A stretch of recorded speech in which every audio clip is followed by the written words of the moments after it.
Sup guys, this is Spongebob here for Animation Station because Jack is busy with the Legion, so today I'm going to be doing his job for him, and we're going to be doing the first video of Me Month, or Spongebob Month, whatever you want to call it. And today we have a video to talk about, and today it is the Aquatic Neptune Spongebob Easter Holiday Reaction. Yes, 5-minute video. This is going to be nice and quick, and since he's busy, I'm going to have to do this for him, so yeah. This is SpongeBob, and we are ready to go in 3, 2, 1, and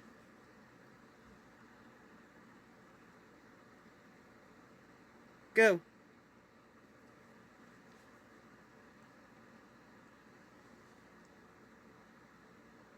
How come we've never had an Easter episode? They came out with a Christmas episode, they came out with a Halloween episode, even a Leif Erikson Day episode. Well, stupid, I don't think a bunny's gonna jump in the ocean, it's probably gonna drown. SpongeBob, you're lying. In this book, the Easter Bunny is in it. He's right there. Wow, so that actually confirms it. He's even got an Easter basket full of Easter eggs. We gotta find this Easter Bunny then. Well, he's probably on land. Alright, I packed my suitcase. You know what that means. Means we're going flying.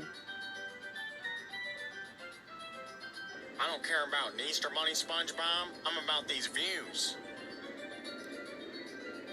Yeah, you probably won't last 1 second on land. It ain't like the water. We're already on land. It's been more than a second. Yeah, and there's a dumb kid kicking my seat already. Apparently. Well, it sure is green here. It would be nice if it was blue. SpongeBob, I can't breathe. Look! Sandy, why does she have her air helmet on land? Howdy, y'all. Welcome to Texas. Yeah, I gotta ask a question. Why are you wearing your air helmet, Sandy? Why are you wearing your helmet? You are on land. You do not need it. Come on. You gotta be better than that. Just come on. You know you're in Texas when you got a big fan outside just to keep from hyperventilating from the sun. I miss the water. Texas scares me. I love this beat. Alright, let's get you some new water helmets.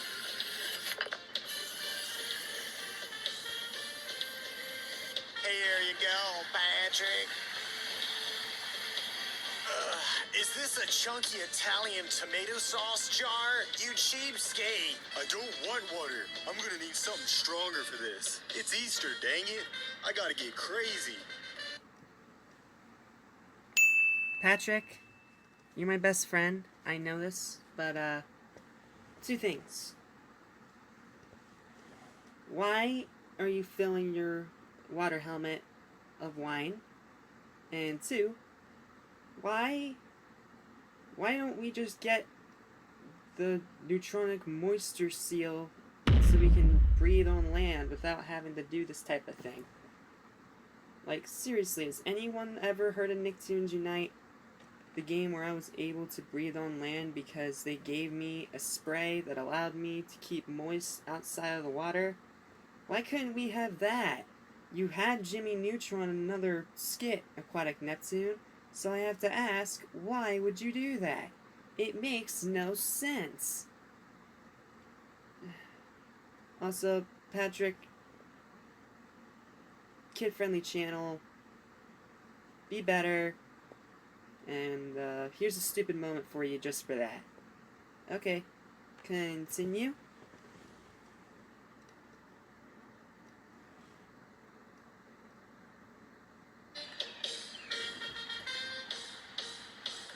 Alright, Patrick, I think we're ready. Let's go find the Easter Bunny. We just arrived. Fail. I'll make you better? Water. Mud water. Hey, you ever wonder why in the ocean the clouds are like flowers?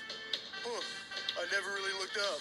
So, I wonder what the clouds are on land.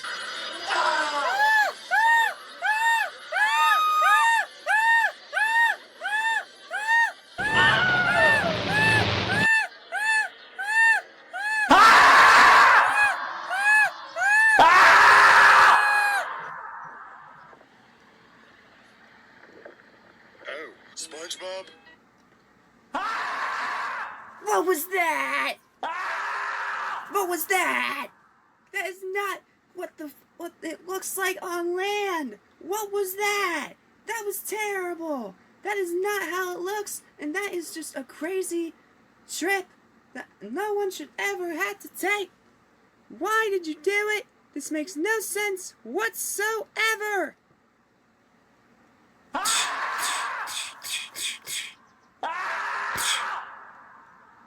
Come on.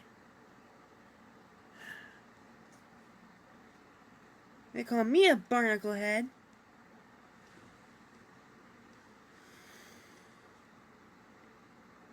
Look, what are you, the paparazzi? Cookie Monster. I love Cookie Monster. He's funny. The Easter Bunny? The Easter Bunny. I got my basket, my Easter basket, and there was no cookies. He just left. Candy beat the snot out of him. Almost killed him. I beat him in the face with our crowbar. He must have hurt like poop. I hope he's bleeding. But yeah, that's the last time I saw the Easter Bunny. That was hilarious. You're like spitting all over my face. Hey, SpongeBob, I found some Easter eggs. Those aren't Easter eggs, Patrick. Are you sure about that? Something tells me. Yeah, of course. Open them right now, you idiot. What are you doing? Something tells me I should leave them alone. If you won't open them, I'll do it for you. No. I'll do it. Okay, watch this.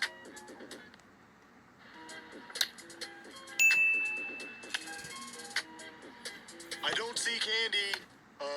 SpongeBob? They didn't have any candy. Where'd he go?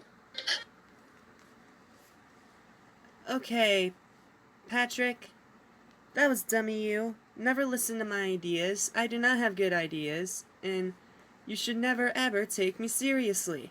Come on, dude. You gotta be better than that. I remember that giant bird Patrick saw earlier. Yeah, those were the eggs. Good luck, Patrick. Dang, that's a weird-looking tree. Phineas, did you just call me a tree base? Cool, it's a talking tree. Yep, there goes Patrick. Getting eaten alive by a bird.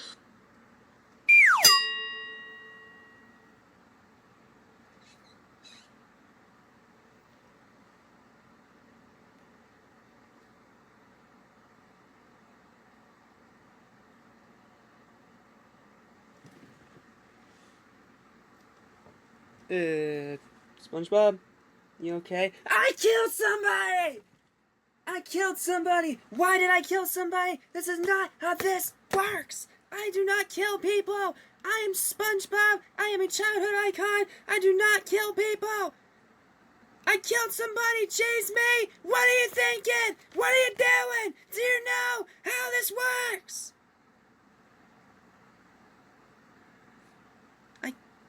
I killed somebody! Jeez, me! What's wrong with you?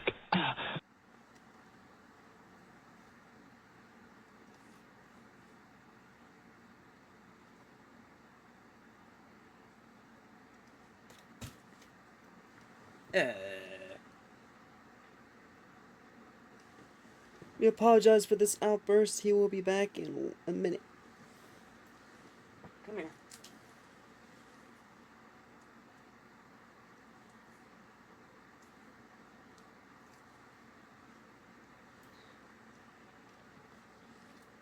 Come on, SpongeBob.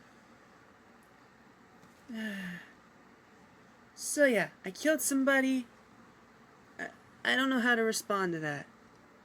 It'll get better. Just hang tight. Okay, if you say so. I'm not liking this. Phineas, no. You left me.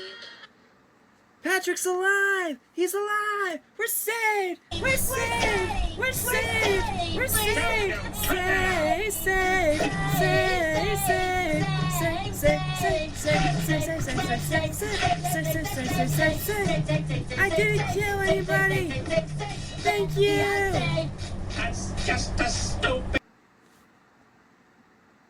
Now I kinda want a Krabby Patty.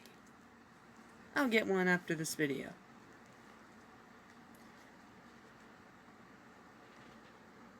For a talking tree. Phineas, what did I ever do to you? Phineas, Phineas, look. The Easter Bunny. Where? I'm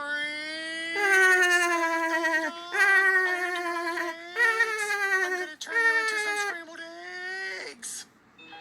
Easter basket. Save me, Cookie Monster! Save me! This is what you get for not giving me cookies on Easter. Wait, Patrick, wasn't Squidward on that plane too? Yeah, where is Squidward? Where is Squidward? Whatever happened to him? Oh, well, he never got off, so I wonder where he landed. Oh, Easter Island. I finally Easter made Island? it. Look at these statues. Weird I'm about choice. to get a new house up in here. I hope I get some better neighbors. Dang.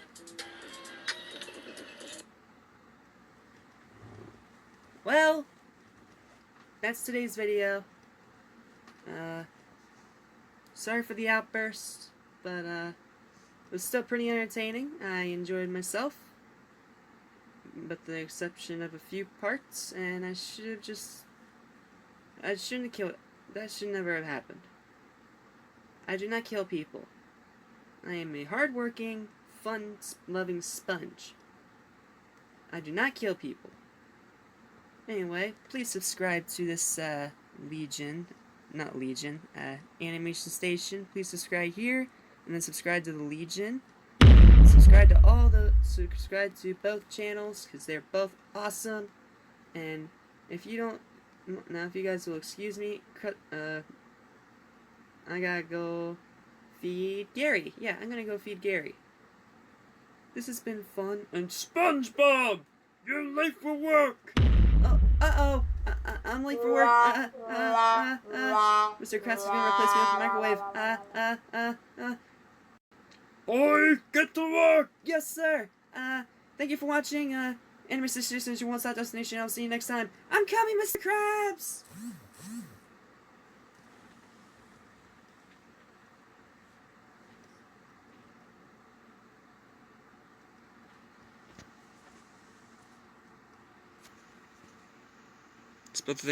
Special thanks to SpongeBob for doing this video for me. It's been a big help, and until next time, my friends, peace.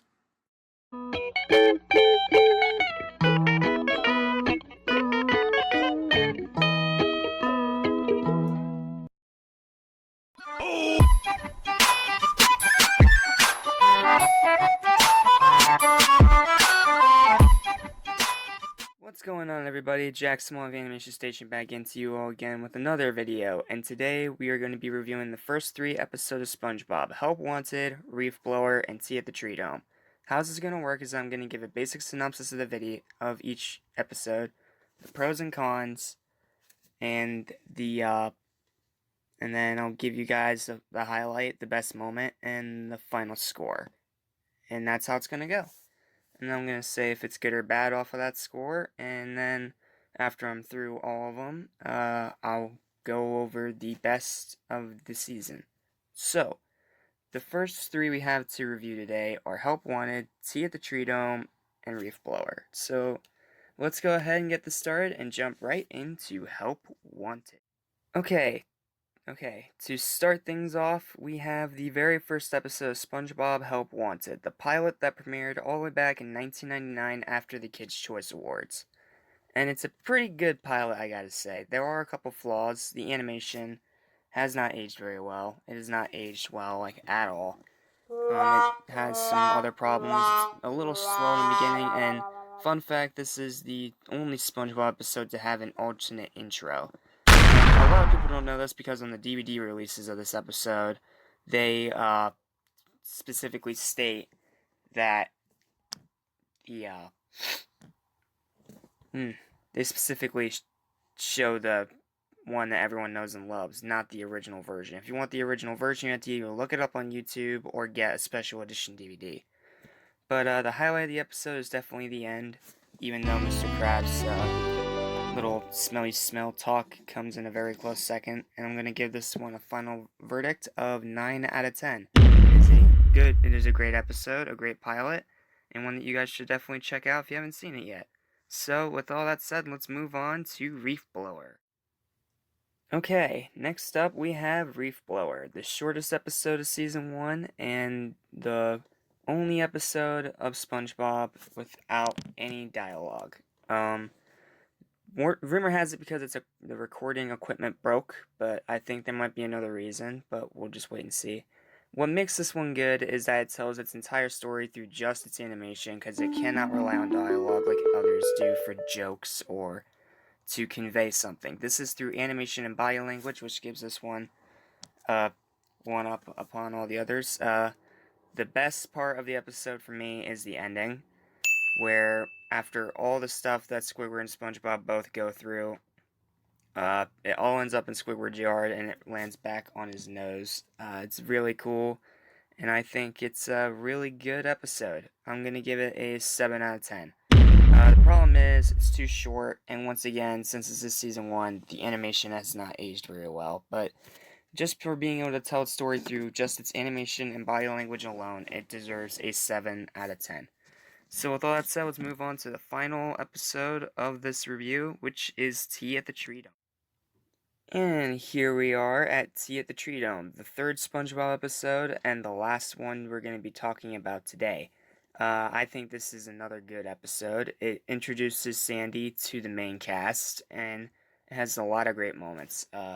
So picking a highlight was really hard. What I really like about this episode is Tom Kenny's voice acting. He's able to act just like SpongeBob is when he's all dried up in the air and all that. And the highlight of the episode is incredibly hard to do because there's a lot of great moments in this one. But from the hold the pinky up part, from the the fancy talk at the beginning of the episode. But I think the best part of the episode is the I don't need it part. It is so funny. It is so well made, well built. Love the suspense. Love the little close-up animation. All of it works really well to make an episode that is a 7.5 out of 10. It is a very good. It is a very good episode, but it's not far from great because once again, animation has not aged very well. I understand this is the first season, but that is going to be a con. So, yeah, because of its dated animation and it being a little slow in the beginning, I'm not going to lie. But I do think this one is incredibly rewatchable and very entertaining, and it deserves a 7.5 out of 10 as a final verdict. Now time for my final thoughts and to rank all three of the episodes from the worst to the best.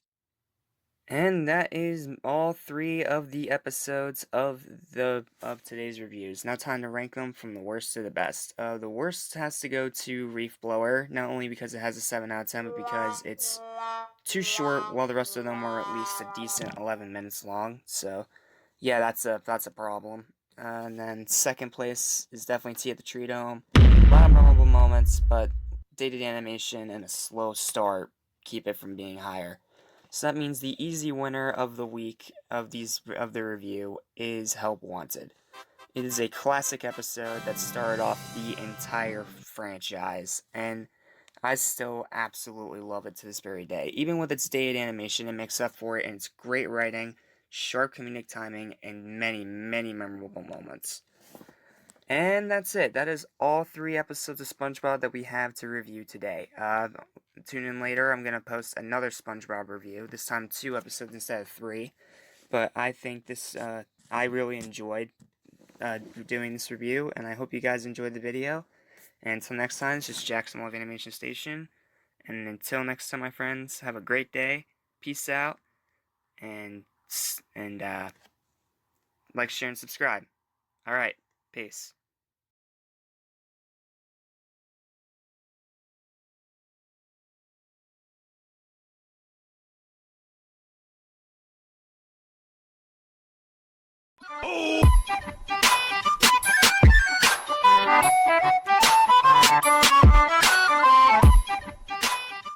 What's going on, everybody? Jack Small of Animation Station back again to you all again with another SpongeBob month video, and today we are going to be reviewing episodes 4 and 5 of SpongeBob SquarePants, which are Bubble Stand and Ripped Pants. And it's not going to be as boring this time because I'm not going to be by myself. Sorry, let me turn the brightness up. There we go. See, what's gonna happen is I'm going to do the intro that you're listening to right now, as I'm doing right now. Meta. And then I'm going to review Bubble Stand. I'll give you my final verdict and Christy's final verdict.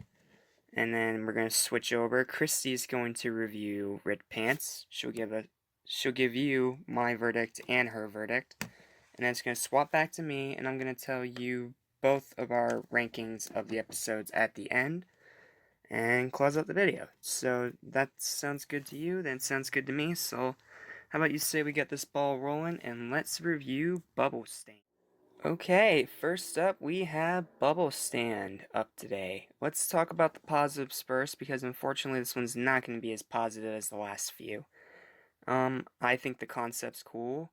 The highlight of the episode I'm going to talk to you guys about at the end is really good too. And I did like the ending. The ending was funny. But, my friends, unfortunately it's not perfect this time around. I do think it lacks a lot in comedy this time through. And the beginning drags like crazy. And while I do like the ending, it's not great. The only great part of the episode is the technique. That memorable technique that we all remember from our days of school, that people have said over and over and over again, and has become one of the best quotes of the franchise. But once again, the other thing that knocks this is the same thing as everything else that hasn't gotten a 10 yet, is the dated animation. Now, I'll give it this, it's not nearly as bad in Bubble Stand as it is in the last few episodes I've reviewed. But it's still a big problem. So, I have to give this one a final verdict of 5.5 out of 10 for my final verdict. And then coming from Christy, the casual fan, she gives it an 8 out of 10. This is one of her personal favorites, but me, not really. I'm not really the biggest fan of it. I mean, it's rewatchable, I do enjoy it, but I don't really like it that much. So, yeah, that's all I gotta say about Bubble Stand. It's an okay episode that I still enjoy watching, so, but it has some pretty big faults. So, yeah, that's all I really have to say. Now let me flip it over to Christy, who's gonna talk to you all about Ripped Pants. Hey guys, yeah, I know you expected Christy to do this part, but unfortunately she's not feeling well, so I'm gonna have to take her place. So, that, and I also have yet another review to do later tonight, as well as a couple on the Legion, and I'm gonna be really busy tonight, so I can't hold this one off. So I'm just gonna talk to you guys about Red Pants. The pros of the episode: it is funny, it is charming, and it has some really good moments I'm going to talk about in a few. I really like the message of just being yourself, and that you don't have to change to be around other people. I like that message, actually. It's a good message for kids and adults alike. But this one still isn't a great episode at all. It still falls into that category of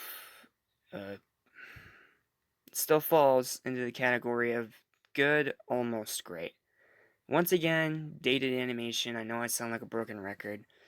And some of the jokes don't land. Like the one about him pretending to drown just to make people laugh. Like, come on, dude. Have some morality. That was way uncalled for. And that kind of made me feel glad that he got ditched. So, yeah, overall, this is still a good episode. It's a final verdict for me of 7.5 out of 10. And I think it is a good episode. Almost great, if not for some, once again, dated animation, even though it's not it's slowly improving throughout the season, but but not only that, but also for going a little too far and driving a joke into the ground. So, yeah, it's a 7.5 out of 10. Now let's move on to my final thoughts. And, alright, time for final thoughts and rankings. And, yeah, I forgot to talk about the best moment, but I already adjusted that with my editing, so I'm not going to talk about it here. So let's rank the 2 episodes. This one is actually a lot closer than the other ones I've done thus far. Because, well, actually, no, it's not. Easily the weakest of the 2 is Bubble Stand. It has not aged well. The animation is choppy and it's very, very slow. But it has the technique and it has some funny moments, including that classic Patrick line. But aside from that, it's a 5.5 out of 10 because it's just an okay episode that has not aged as well as the rest. And then Rip the Pants, a classic episode with a good moral, but dated animation and goes a little too far with the joke that puts it at 7.5 out of 10, but still in the number 1, in first place out of the 2. And that's this review. Hope you guys enjoyed. Please like, share, and subscribe. I'm Jack Small, and remember, Animation Station's your one-stop destination. I'm gonna go film yet another review, and until next time, have a good day.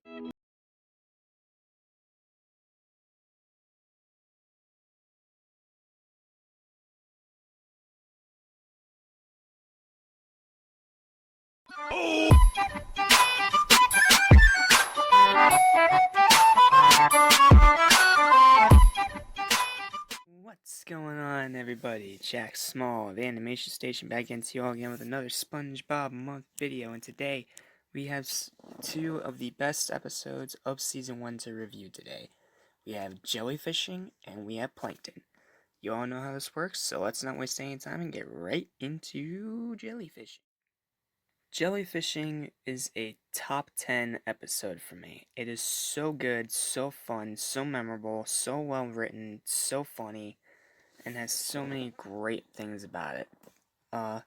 One thing I have to say that I can actually not to say this time for these 2 episodes is that the dated animation does not knock it. In fact, despite the fact that this is in the same season as those episodes, these are the 2 exceptions to that rule, because the animation in jellyfishing is quite good, especially for 1999. And there were a lot of great moments in this episode. I love the karma Squidward gets throughout, and the jellyfish and all the stuff, and there's still a lot of funny moments, and I especially love the battle against the king jellyfish at the end of the episode, and then at the very end when Squidward's in a full body cast and sends the jellyfish after SpongeBob and Patrick, only to get zapped by the giant jellyfish. It was so funny. But the best moment, you guys all know it, you all know it, you all love it, say it with me now. Firmly grasp it!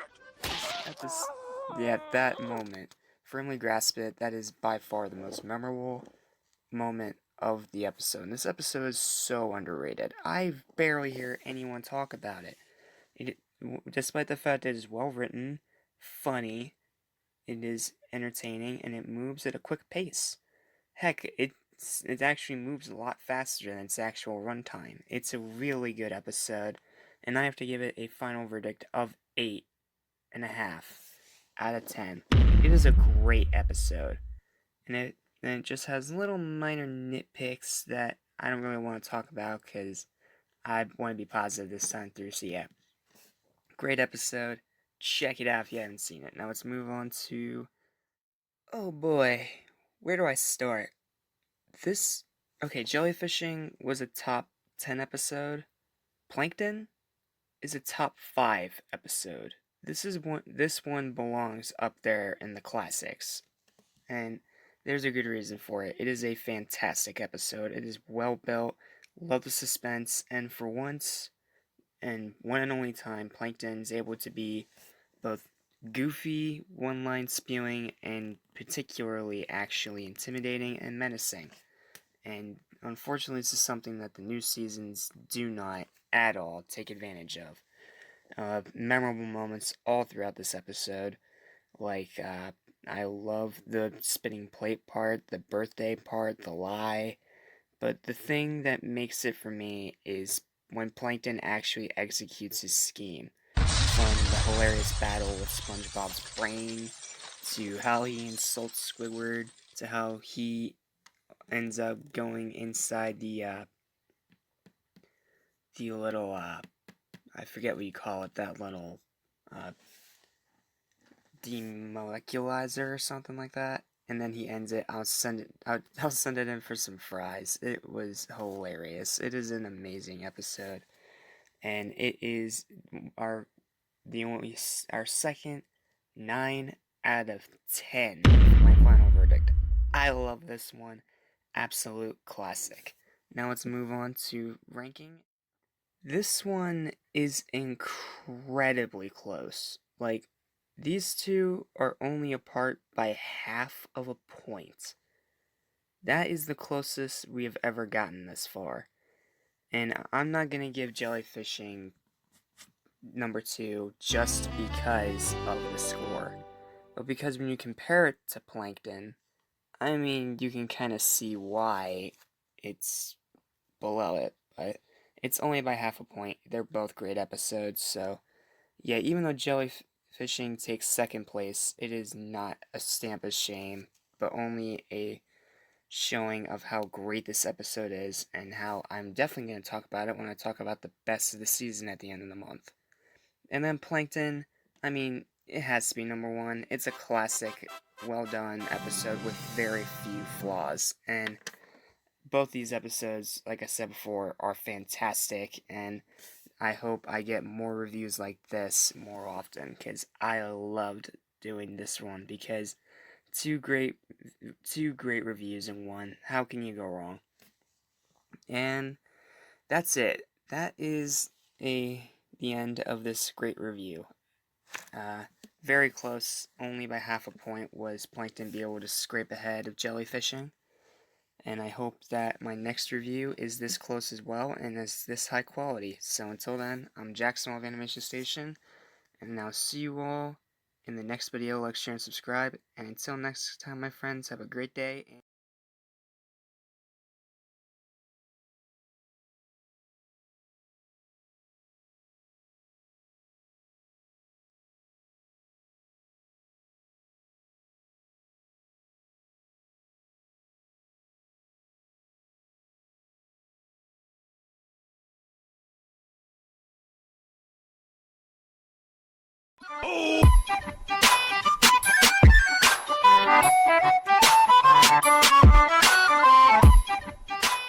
To another episode of Animation Station, your number one stop destination for everything animated. Today I am going to be reviewing Naughty Nautical Neighbors. That is, I don't know what episode number that is. I kind of forgot. And Jack will be doing Boating School. Now, Naughty Nautical Neighbors is one of my favorite episodes of season 1. Let's see. Okay. Yeah. Naughty Nautical Neighbors is one of my favorite episodes. I know that Squidward kind of goes a bit too far with, like, blowing the bubbles and making SpongeBob and Patrick mad at each other. But in the end, he gets his just desserts by choking on a fork while he's eating a cake. Just desserts. He's eating a cake. Get it? Waka waka. Anyway, so, it's stuffy in my room. Anyway, this. Hold on a sec. There's this really foul smell coming from somewhere.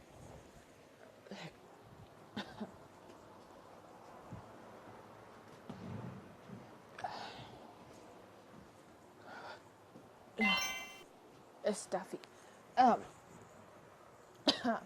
Anyway, so Where was I? Oh yeah. So, he chokes on a fork while he's eating a cake, and then Patrick ends up helping him. And the pros and cons. Well, one of the cons is the fact that Squidward tried. Sorry, my voice is a little cracky. It's stuff, stuff, stuffy in my room, and it's just really bad.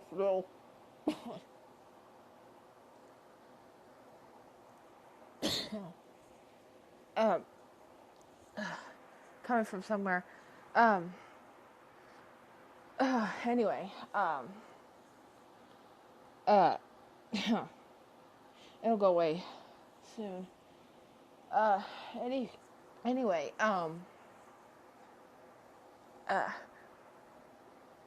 Where was I? Oh yeah. I know Squidward tried to split SpongeBob and Patrick up, but he got his justice by choking on a fork. I already said that. I'm repeating myself like 3 times. Anyway, so one of the cons is, well, Squidward trying to split up SpongeBob and Patrick, but the pros is like the ending, how it ends, and that is one of my favorite parts of the episode, where SpongeBob and Patrick, are sitting at Squidward's table and they're mad at each other, and they start asking Squidward for more soda, and they end up full of bubbles, and then that's my favorite part. Squidward, here's Squidward, and then they go back and forth until he doesn't have any soda left, and then when Squidward leaves to go get some more soda, SpongeBob and Patrick end up laughing all of the gas out of their stomachs, and it creates a bunch of bubbles, and then it explodes and creates all this rubble. It's really funny. That's one of my favorite parts. So as a final verdict, I give it a 8.5 out of 10, and Jack gives it a 7 out of 10. That's his score, and my score is 8.5.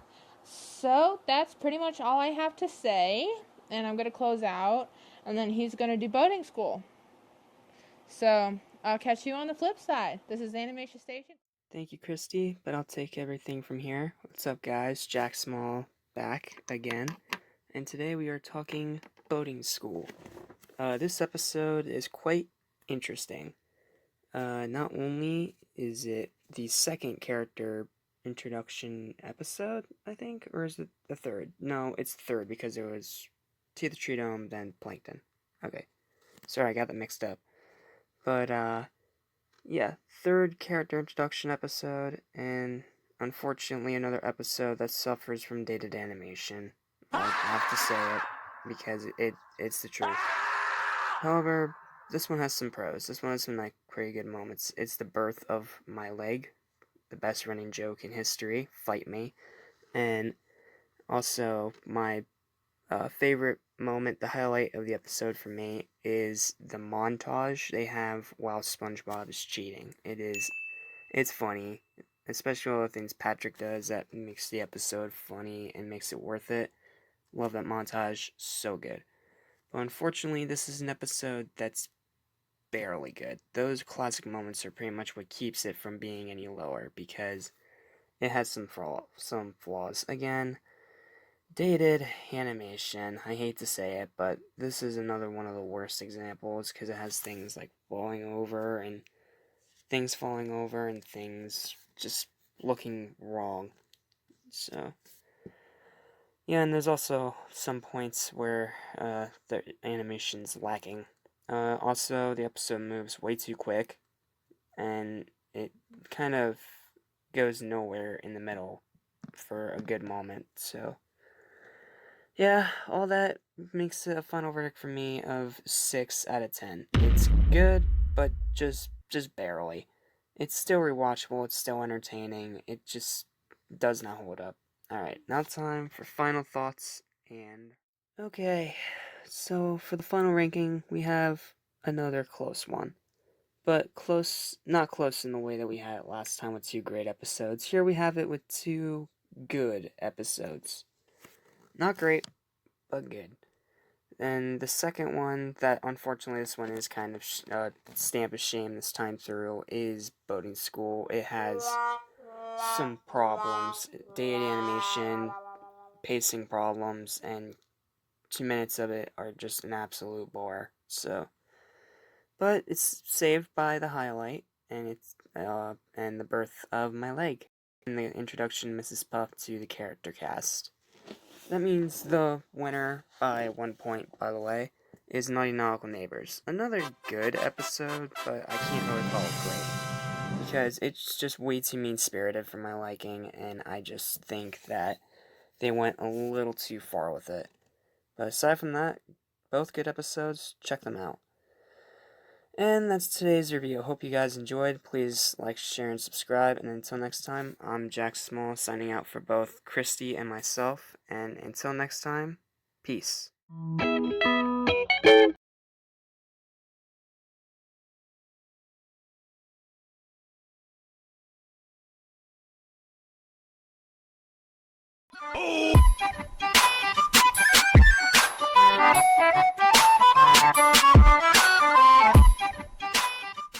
Hello everyone, Jack Small of Animation Station back into you all again with another video, and today's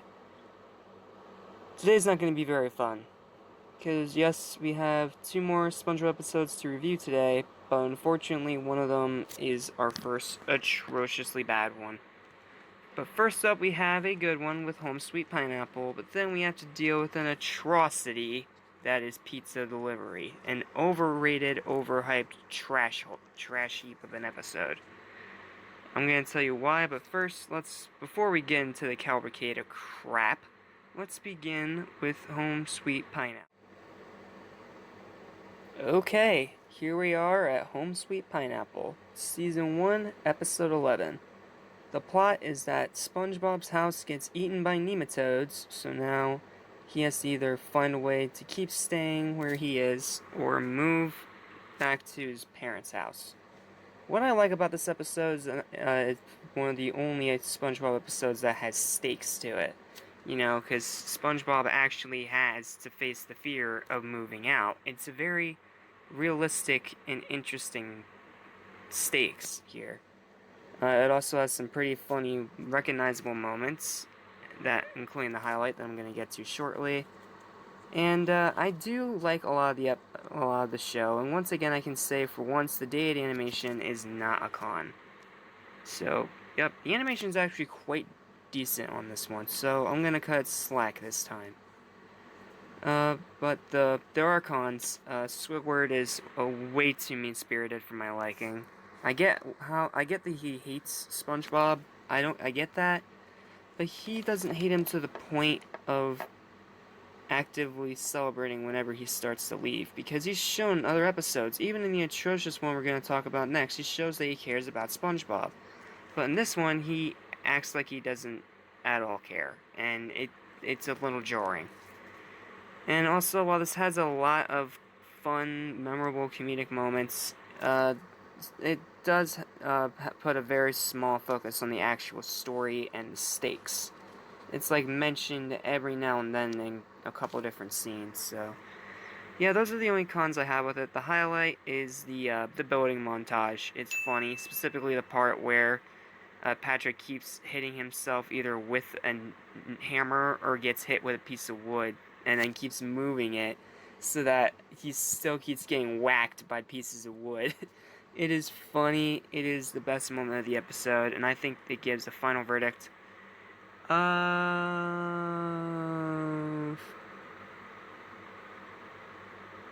7 out of 10. I think it's a good episode. I think it's one that's worth watching, and I do recommend it. Now let's go from good to bad and talk about pizza delivery, the one that's gonna get me loads of hate from all sides of the SpongeBob fan. Okay, turns out I got this backwards. It's supposed to be the other way around, but you know what? I wanted to start with something good before I start ranting, because this episode is bad. it's really bad. I know a lot of people consider this one a classic, but I don't see it. There are good moments in it, yes, there are good things. So I'm going to talk about the good first, because there's a lot of bad to get through. Let's start with the fact that it does have some funny, memorable moments, just like Home Sweet Pineapple. And it also has the highlight, which is the boulder. The moving boulder that runs like a car. It's funny and very, very interesting. And I do like the ending where Squidward stands up for SpongeBob to a butthole customer. But now we have a lot of cons to get through here. Like, a lot. First up, let's get the obvious one out of the way, the one you guys all know I'm gonna say, and one that I have to go back to saying now for bad episodes like this. The dated animation. And this is the worst case of it that I've seen out of this entire season so far. I am not lying to you. Some of it is so choppy, it is so horrible, it is so amateur, and it is just so bad in this episode. I cannot stand it. It is so bad. And then, yes, there are memorable moments and jokes, but that's all the episode is. Memorable moments and jokes. That's it. The story is literally put in the background. It works with Home Sweet Pineapple because it actually has good jokes to tell. Here, there is nothing. Absolutely nothing. Yes, there's the hitchhiking scene. Yes, there's the part with arguing with the pizza. And yes, there are some parts that I do like about it. But so much of it is boring, put out, and just so badly executed. The beginning was slow as heck. I get Squidward getting karma for being an idiot. I get that. That's fine. But this does not work at all. It's just a bunch of jokes put together. And the Krusty Krab pizza song. My gosh, how did anyone like that? It is so ear-grating, it is so annoying, and I cringe every time I have to hear it. And every time I watch it, that I don't have to do it for a review show like this, I mute it or just skip the part entirely. Because it is so freaking bad. And on top of that, the fact that the story doesn't come back into play until like halfway through the episode, and it only matters for the most part at the end. That is not how you execute this type of episode. And like I said, the highlight is the boulder, specifically Squidward getting run over with it. But there are so many parts of this episode I just flat out hate. This is an episode that may be a classic to a lot of you people, but to me, it is not. It is the worst episode that I have reviewed of this show thus far, and I think it deserves nothing more than a final verdict of 2 out of 10. This episode is overrated garbage. The dated animation, the sloppy story, and the fact that it is nothing but jokes. That is literally it. I know a lot of people are going to give me flack for this, but I do not care right now. This episode is garbage, and it is one of the worst of Season 1. I hate this episode. I don't want to talk about it anymore, so let's move on to the final thoughts and rankings before I throw my phone across the room. Once again, we have a pretty big gap between the first and second spot. And once again, the second spot is shame. But it is the worst kind of shame, because it is pizza delivery, which is an abomination of an episode. If you guys like it, fine. I can find it to be an okay episode for people who are not critical like me. But people like me, well, not even people like me, I'm just alone on this one, aren't I? I probably am. I hate this freaking episode. And all the praise I've seen thrown at it, it is not at all deserved. It has its good moments, sure, but it's overall a cluttered, disjointed, sloppily animated mess.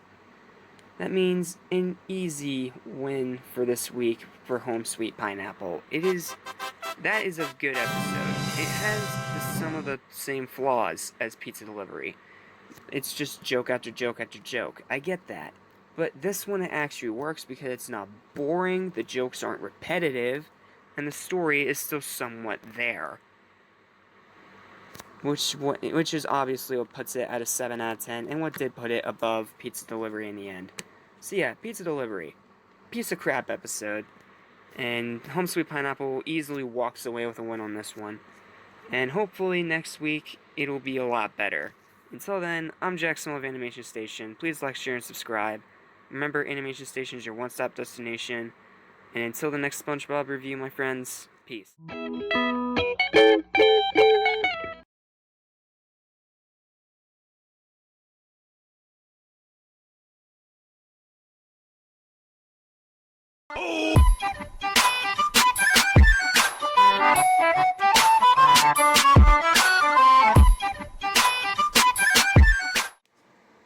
What's going on, everyone? Jack Small of Animation Station back into you all again with yet another video, and today we have yet another SpongeBob review. This time we have Mermaid Man and Barnacle Boy and Pickles. You guys know how this works, you guys know the structure by now, so let's not waste any time and get... Alright, jumping into Mermaid Man and Barnacle Boy. Pros of this episode. A lot of pros. Excuse me. A lot of pros with this one. The superheroes are awesome. I'm glad they're in this universe. I really like the comedy. It's very funny. And there are a lot of fun moments about it. But what don't I like about it? Well, it has a problem of repetition. Like, they're funny jokes, but they keep telling the same joke over and over and over again, and it's a little annoying. And the ending is a teeny bit anticlimactic, but you know what? It's okay. It all works in the vein of the episode, but it's just something that bothers me personally. The animation's quite good, especially coming after Pizza Delivery. It's some of the best animation in Season 1, believe it or not. And I think it's a good episode. The highlight for me is, surprisingly enough, the beginning. The beginning of the episode is so well made and so well crafted, with SpongeBob and Patrick playing superhero, and with Squidward, who does it reluctantly, who doesn't even know it's happening until later, and gets sick and tired of their antics. It is funny, it is a lot of fun to watch, and I think it deserves a final verdict of 7.5 out of 10. It's a very good episode that I do recommend, but not quite perfect. And with all that said, let's move on to Pickles. And here we are at Pickles, another mostly known episode of SpongeBob. I think Bubble Bass is a great side character. He's that right amount of jerky, of mean and funny.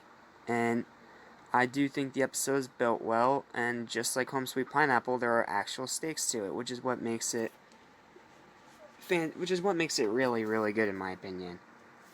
The things that hold it back for me, though, the montage at near the end kind of drags a bit because they keep flying through the days, and SpongeBob and Mr. Krabs barely move, and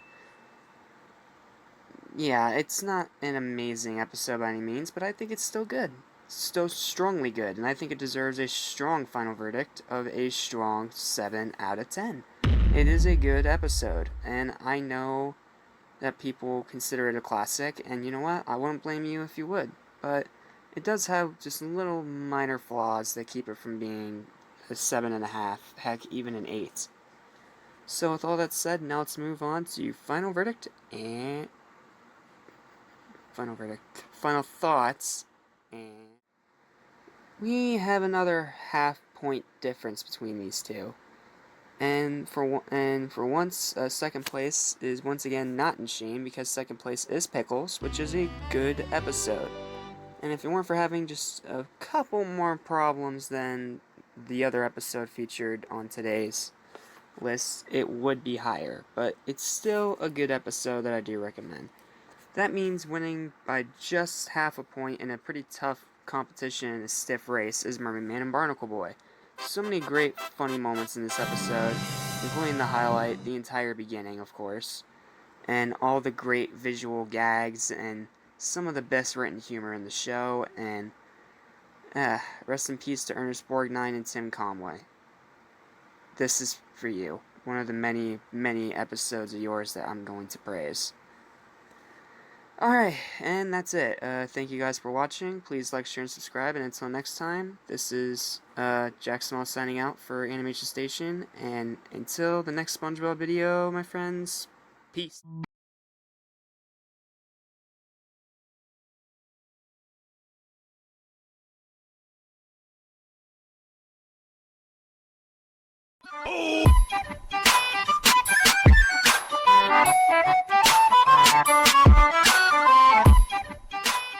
Hello everyone, Jack Small of Animation Station back into you all again with yet another brand new video, and today we have yet another SpongeBob video, because it's still SpongeBob month, so just deal with it. And today we have a pretty interesting pairing. We have the criminally underrated hall monitor versus the criminally overrated jellyfish jam. How is this going to work? Well, let's find out and get straight into Hall Monitor. I love this episode. I'm just going to spoil it right now. This is, in my opinion, the best episode of Season 1. It is so funny, so memorable, so rewatchable, and just so entertaining to me. There are so many great things about this episode. I love the animation. It is the best of the season, by far. Yes, eat your heart out, Culture Shock. Also, what else is good about it? Oh, the humor and the writing. Top notch. And funny, incredibly funny. What else to praise about it? Ooh, the story. I really like the story to this one. It has that perfect balance of kinda serious, but also absolutely hilarious. And it is such a great episode that I have literally no complaints. Yet people very rarely talk about it. And just to show even more praise to it, I'm gonna do 2 highlights this time around. Yes, 2 highlights. Highlight number 1 is going to be the lecture montage. It is funny, quick, and incredibly well made. And then the second one is the interaction between SpongeBob and Patrick with the ice cream on the brick wall, with him in his hall monitor costume. It is so funny and so amazing. I have no complaints with this episode whatsoever. It is an amazing episode of SpongeBob.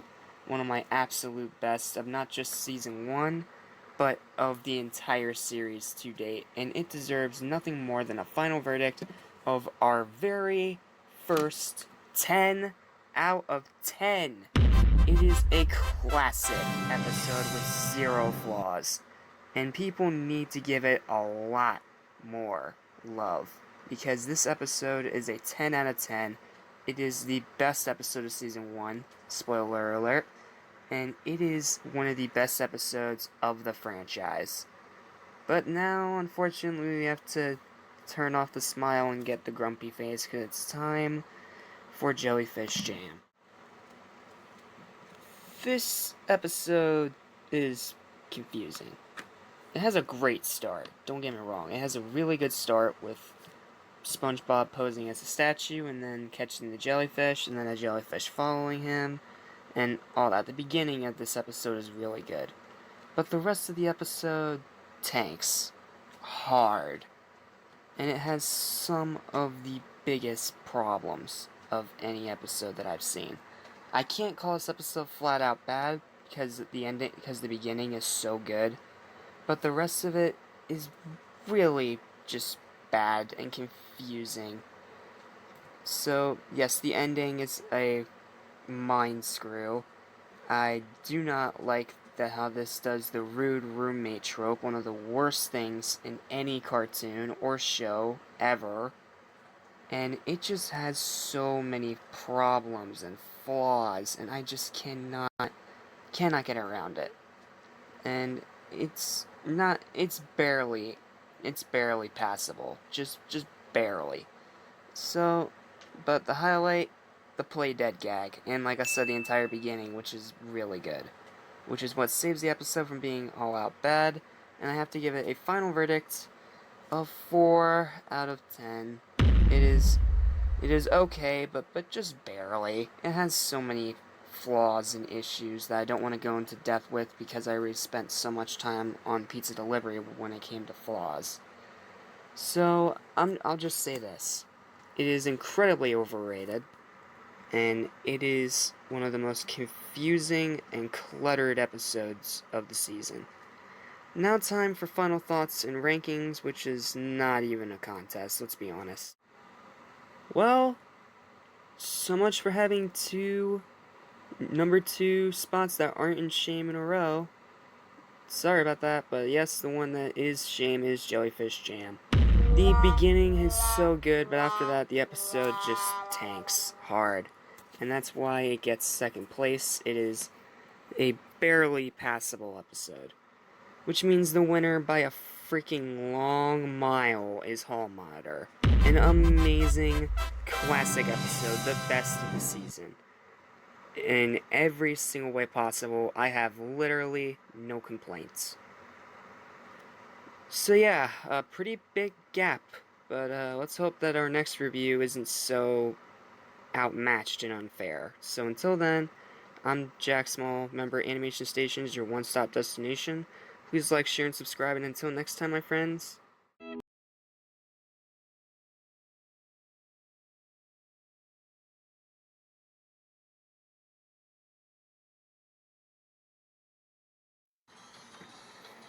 what's going on, everybody? Before today's video begins, I want to talk about this awesome game I've been playing lately. It's called Power Rangers Dash. Now, what this is, it is pretty much a level-based endless runner where you summon Power Rangers from a gacha, and then you do this. You attack them, you get coins, you unlock more Rangers, you upgrade, you level up, you do all kinds of stuff. It's a really, really fun game. So yeah, it's a really fun game. I think it's a fantastic little piece of Power Ranger stuff. That score will be higher. It depends on how many levels you can do in a row. You'll get a higher score and higher rewards. So, and you also get a certain amount of coins, of both E coins and G coins, when you beat a certain amount of them in a row. So, yeah, it's pretty sweet. I think it's a really, really cool game. And actually, you know what? I'm gonna do a summon for you guys. Here's a summon. Oh, Black Overdrive. Okay. Yeah, hang on. I'll show you the Rangers real quick. As you can see from this collection here, they have pretty much all the big Rangers, except for a couple. They're missing a few. But they have Mighty Morphin, they have Wild Force, SPD, Mystic Force, Operation Overdrive, RPM, Samurai, Mega Force, Super Mega Force, Dino Charge, Dino Thunder, and most recently Ninja Steel. Yes, they are missing Time Force and In Space and all those, and I bet they'll have them later. So, yeah, just enjoy the video. And I'll leave the link in the description if you want to play the game.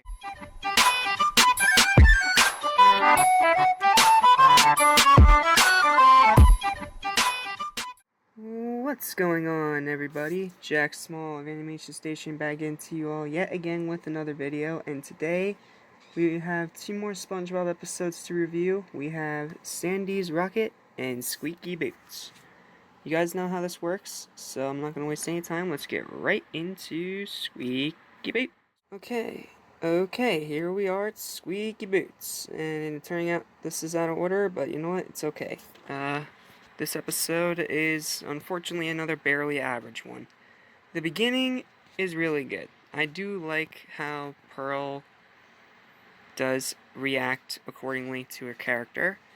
And I like Mr. Krabs' sentiment to SpongeBob. He seems nice about it, even though it is a white lie. But just like Mr. Krabs, the squeaking of the boots drives me insane. I cannot stand it. It makes me want to smash my television every time I listen to it. There are highlights, though. I do like the little head nodding thing that Squidward does. Like, that's the highlight for me. It's a really funny moment. But aside, and the ending is karmatic, I should say. Karmatic? Is that even a word? I don't know. But yeah, just another barely average one, so final verdict of 4 out of 10. It's a barely average episode that, if it weren't for the craziness of the squeaking boots, I would have given it at least a 6, but the annoying squeaking sound just knocked it down 2 numbers. Alright, now let's move on to Sandy's... And here we are at Sandy's Rocket, and it's a pretty good episode. It's not great, it's very close though. But it is a very fun, rewatchable episode.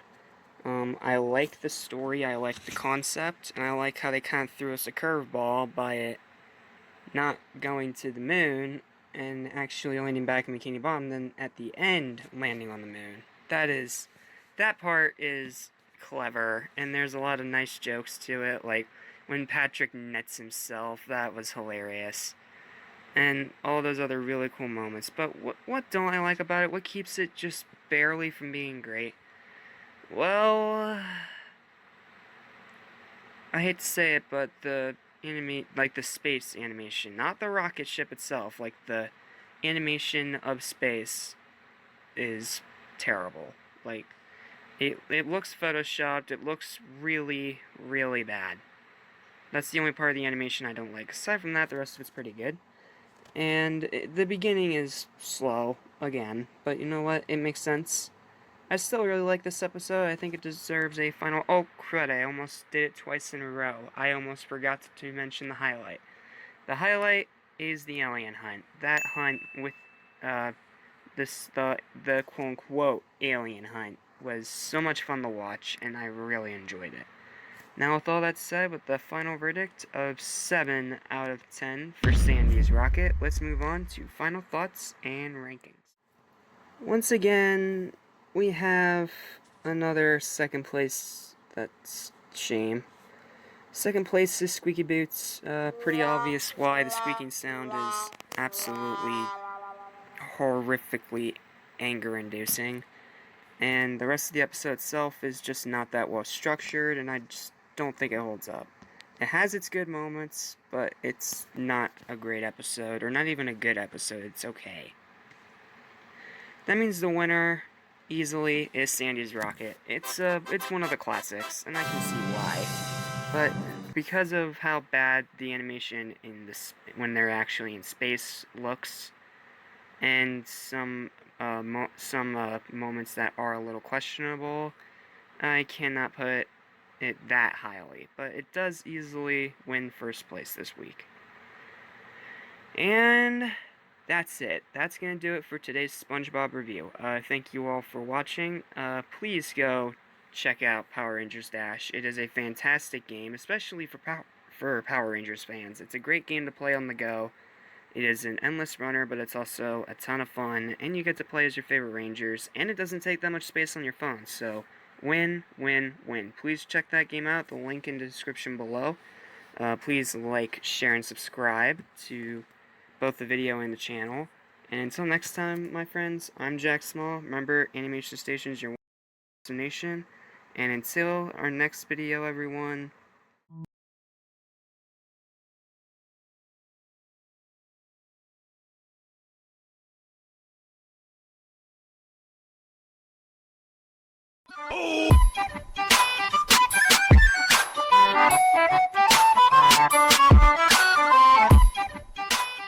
What's going on, everybody? Jack Small of Animation Station back into you all again with another video. Today we have yet again another SpongeBob month review. We have Nature Pants versus Opposite Day. You guys know how it works, so I'm not going to waste any time. Let's get right into Nature Pants. And here we are at Nature Pants. This is another good episode, thankfully.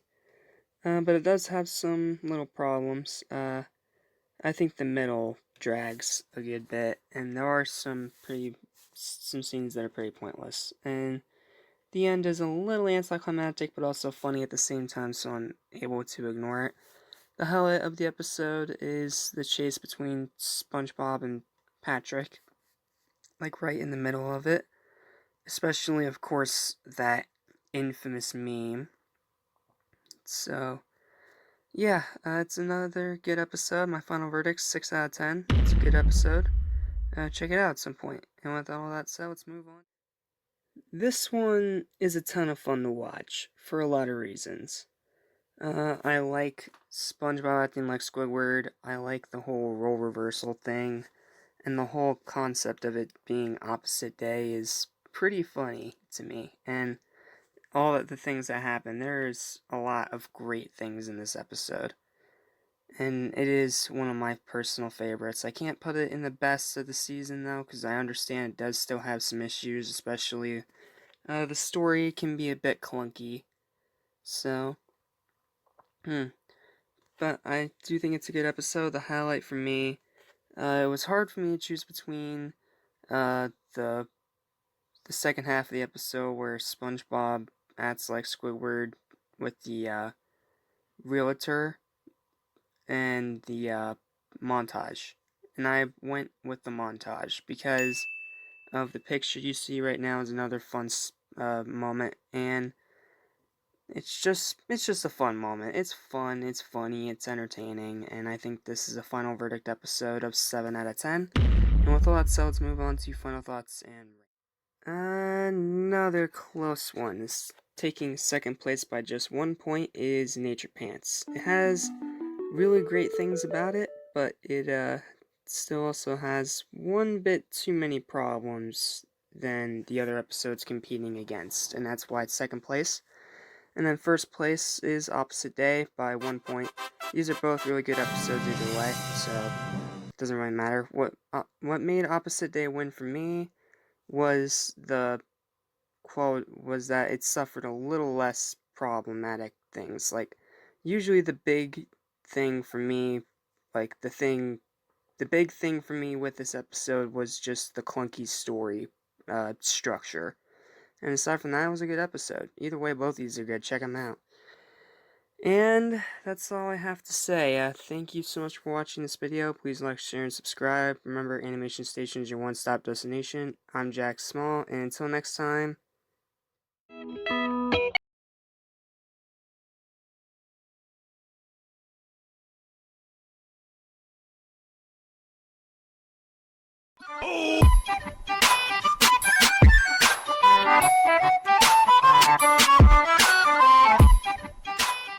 what's going on, everyone? Jack Small, the Animation Station here, back into you all again with another video. And today, not only do I have Christy to help me, but we'll have not one, not two, but 4 episodes to do today. We have Culture Shock, we have Fun, we have Muscle Bob Buff Pants, and we have Squidward the Unfriendly Ghost. So, let's not waste any time. This is going to be a longer video than usual.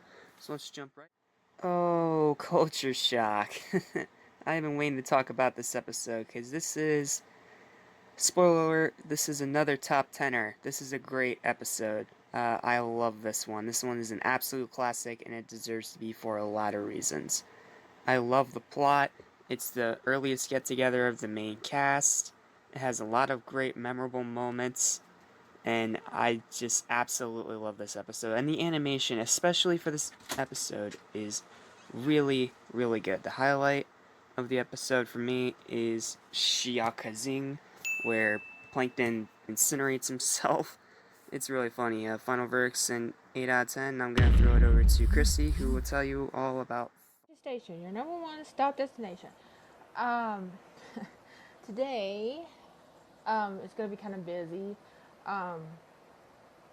Jack is gonna try and record 3 episodes at one time. I mean, review 3 episodes at one time, and I'm just gonna do this one. This episode is fun. I don't really know what number we're on. I lost track. But Fun is one of my all-time favorite episodes of season 1. I absolutely love it for so many reasons. I love it because, SpongeBob was the only one who, like, noticed how upset Plankton was when, like, um, everybody called him a loser and ran him back to the chum bucket, he went out of his way and went to go see him and asked him to come out and play. And then my favorite part is the fun song. I love that part so much. That is like my favorite part of the entire episode. It I love it because it's really catchy and it's cute, and and that is what that is how SpongeBob and Plankton became friends, but sadly only for a short time, up until the end of the episode. And then my second favorite part is when they're at the movie theater and this giant fish sits on Plankton and squishes him. And SpongeBob's like, I sure do like sequels, Plankton. Then he looks over and sees Bubble Bass sitting on Plankton, and he's like, hey, Bubble Bass, you're sitting on my friend. Then he leans over and squishes his butt into the seat.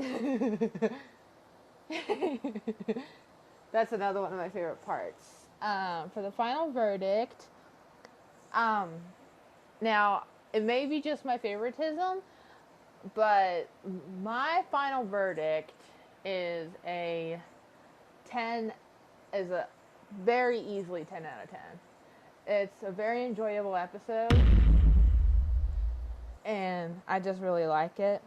And that's pretty much all I have to say. And this is a very, very short video, but it'll take a little weight off of Jack's shoulders. So that's my review.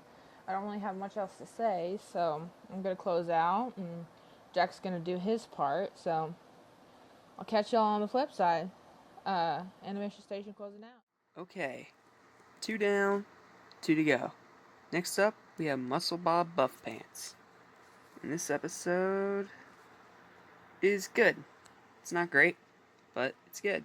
I think the concept's pretty good. You know, SpongeBob getting these anchor arms, and it's also a parody of As Seen on TV products, which are never as good as they are on TV. And I love all the arm-related gags, which is actually the highlight of this episode for me. It's all the arm-related gags. It's funny, and it doesn't seem repetitive because it all happens on different times for different reasons, like the arm cruncher, or when his arms stick to the side of the dome, or when everything goes except his arms when he gets punched in the face. It's so funny. This episode's good. Final verdict, 7 out of 10. Let's move on to the final episode, which is Squidward the Unfriendly Ghost. Why are you so underrated? This is another good episode. A strongly good episode, at that. What makes this episode so good? Simple. It's dark humor done well. It's funny. It's memorable. It's well animated. It has a very well structured, funny story. And it has a lot of great moments, especially the highlight. The watermelon. The watermelon part is just... That part kills me every time I see it. It is so hilarious. And I think this is another really good episode. It deserves a final verdict from me of 7 out of 10. It's a very good episode, one that I think you guys should check out. And with all that said, time for final thoughts and rankings, which is going to be more interesting than usual because it's 4 episodes. 4 episodes in one video. Jeez. I never thought I'd have to do that many in one video, but yep, it's time to rank them. And this is going to be tricky. But I have to say on the bottom of the pile is Muscle Bob Buff Pants. It's not in shame, though. None of these are in shame because they're all good episodes. But that one just felt the weakest to me in terms of its actual story. And some of the humor can be a little bit repetitive. That's why it's at number 4. And then the top 3. Third place, Squidward the Unfriendly Ghost. Such an underrated, funny episode, in my opinion. And the only thing that holds it back is that the ending drags a bit, and it makes it a little less watchable, because the ending does like to drag. But they did dark humor so well, and it's such a good episode. And then coming in second place for me is Fun. It's a great episode, a classic. I love the song. I love everything about that episode.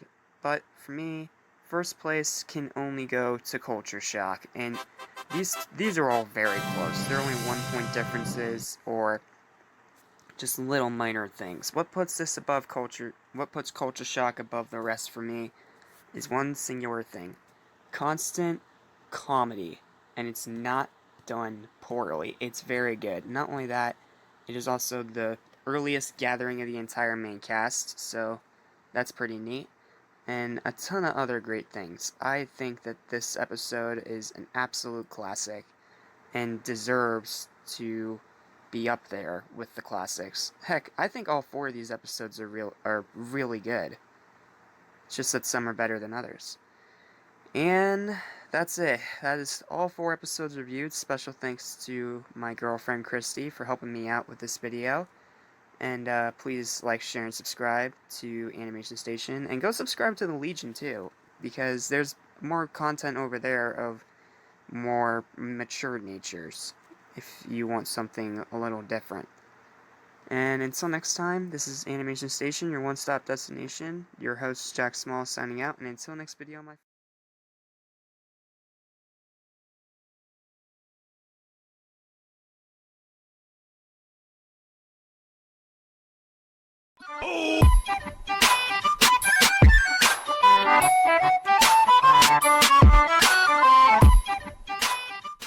What's going on, everyone? Jack Small of Animation Station back into you again with yet another SpongeBob review video, and today we have the Chaperone versus Employee of the Month. You guys know how this works, so we're gonna go straight to the Chaperone. Wow, what's this? Another very good episode of SpongeBob? Yes, please.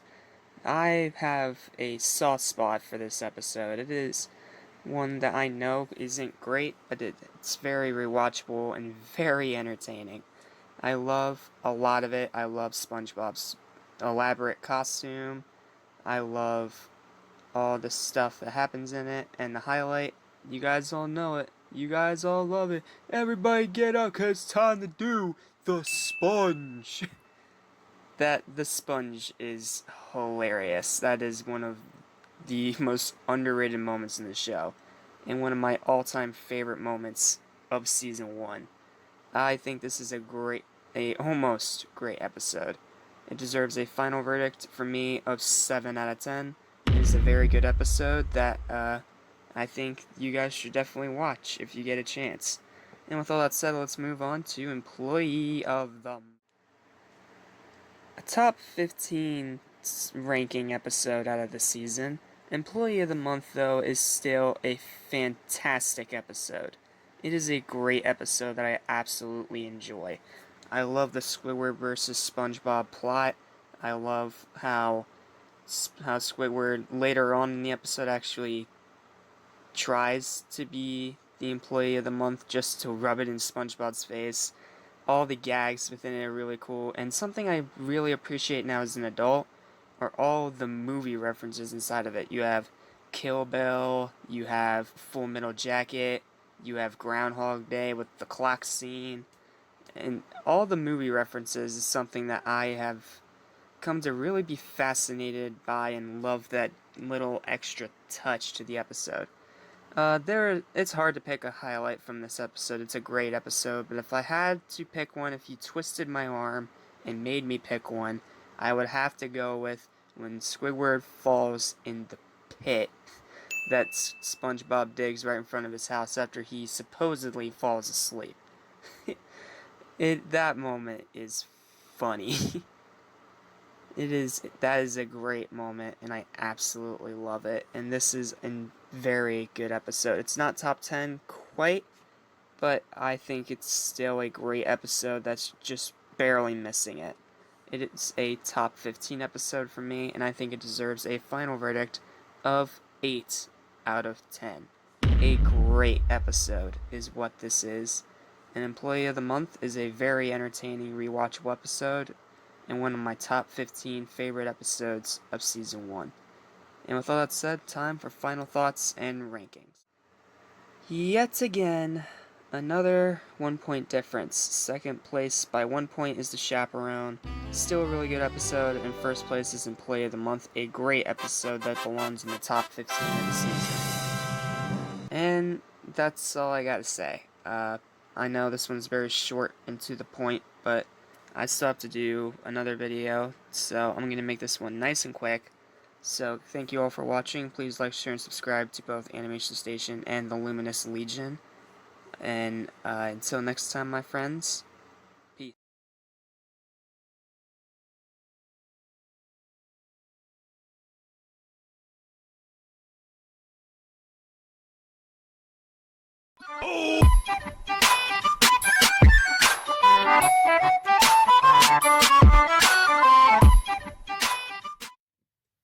What's going on, everyone? Jack Small of Animation Station back into you all again with another video, and today we got a reaction, and we got some stuff we gotta talk about, because you guys remember this game, Nickelodeon Kart Racer. You know, the absolutely unforgivable pile of crap. So, yeah, big news is that there is a sequel. Yep, that's right, Kart Racers 2 Grand Prix. We're gonna take a look. We're gonna do a normal reaction like I always do, and then we are going to look at everything that we know thus far. The official roster, the game mechanics, some of the new stages, and throw in a little mini rant for you guys. So, with all that said, let's start with the official trailer reaction. 3, 2, 1, go. It's not just the ships, the armor, or aircraft. It's the will to fight and determination to win found inside every... No one knows where it comes from. It's the fighting spirit. Ready to fight whatever shape the battle Piece of takes. crap ad. As long as there are battles, there will always be Marines. Rated E for everyone. Here we go. Nickelodeon logo, of course. Whoa! Welcome, ladies and gentlemen, boys and girls, to the Oh, is that Slime Aang? Event of the Year. Oh, that's cool. Oh, yes. And start your engine. I see Korra. I see Rocco, I think. I think that's what Rocco is. I see Arnold, he was in the original. Battle your way through all new slime-filled tracks. Watch out, Leo. Looks like Leonardo has a new car. That was that Invader Zim? Of your favorite characters than ever before. Oh, no, not that. Now race with friends. Compete online. Now that's what I call racing. Nickelodeon Kart Racers 2 Grand Prix. Coming soon. Alright, a lot of mixed reactions.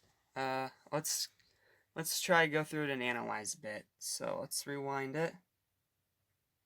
And let's look again. Rated E for everyone. Okay, E for everyone. Nickelodeon logo. I kind of wish the trademark wasn't there, but I guess it's supposed to be.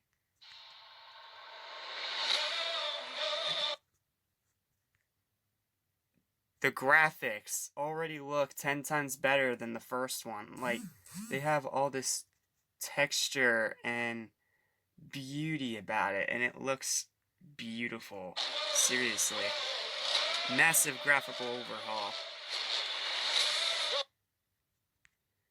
I'm right, that is Aang. Sweet. That is Aang.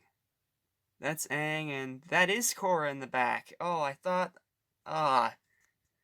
Awesome that Aang's here. Kinda iffy about Korra. Korra wasn't really my thing, but really glad to see Aang here. Aang is awesome. Welcome, ladies and gentlemen, boys and girls, to the Slime Event of the Year. That's Michelangelo. There's Korra again. Oh, she's in a different... Oh! Oh, I didn't realize this. It looks like they're doing the Mario Kart 8 thing where you can customize your kart no matter what character you use. That's cool. I'm so glad that's been added. That looks awesome. Now we can have all kinds of different rides here. Still don't see Danny Phantom, though. Weird. Select your crew and start your engine. Let me look here. Oh, that's Stimpy. That's definitely Stimpy. I think that's Raph, Angelica. I can't tell who some of them are. I think the helmeted one all the way up there, I think that's Lincoln Loud. Wouldn't surprise me. I mean, I knew Loud House was going to be on here at some point. Oh, but that's cool though. The starting gate thing is the blimp. The Nick Kids Choice Awards blimp. That's a nice little added detail. Because it's race day. He was in the original. Battle your way through all new slime-filled tracks. Watch out, Leo. With even more of your favorite characters than ever before. Hey there, JoJo. Why are you here? Are you here to show the stupid executive side, Nickelodeon JoJo? I want to know. Because you literally have no purpose here whatsoever. I'm going to rant more about you later when I look at the official roster. Now race with friends. Compete online. That was the huge...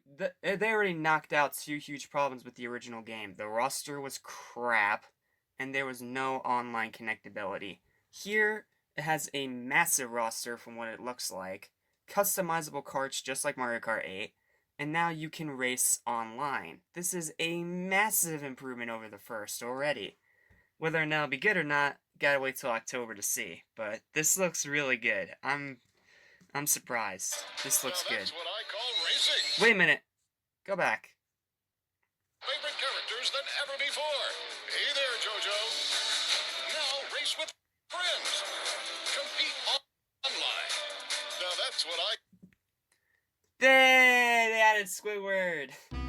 Another huge flaw with the original version is that they used Sandy instead of Squidward, but here they actually finally got Squidward. Thank you! Thank you for getting Squidward. That's a massive improvement. Now, yeah, that's already 3 huge knocks of the original version knocked out already. Also, the graphics look much better. Like, take a look at Spongebob here. He has so much detail in just his head alone. It looks so cool. The animations look a lot better. That's good. And yeah, I'm just glad they added Squidward. That is a massive improvement from the original, if you ask me. I mean, not having Squidward in the original didn't feel right.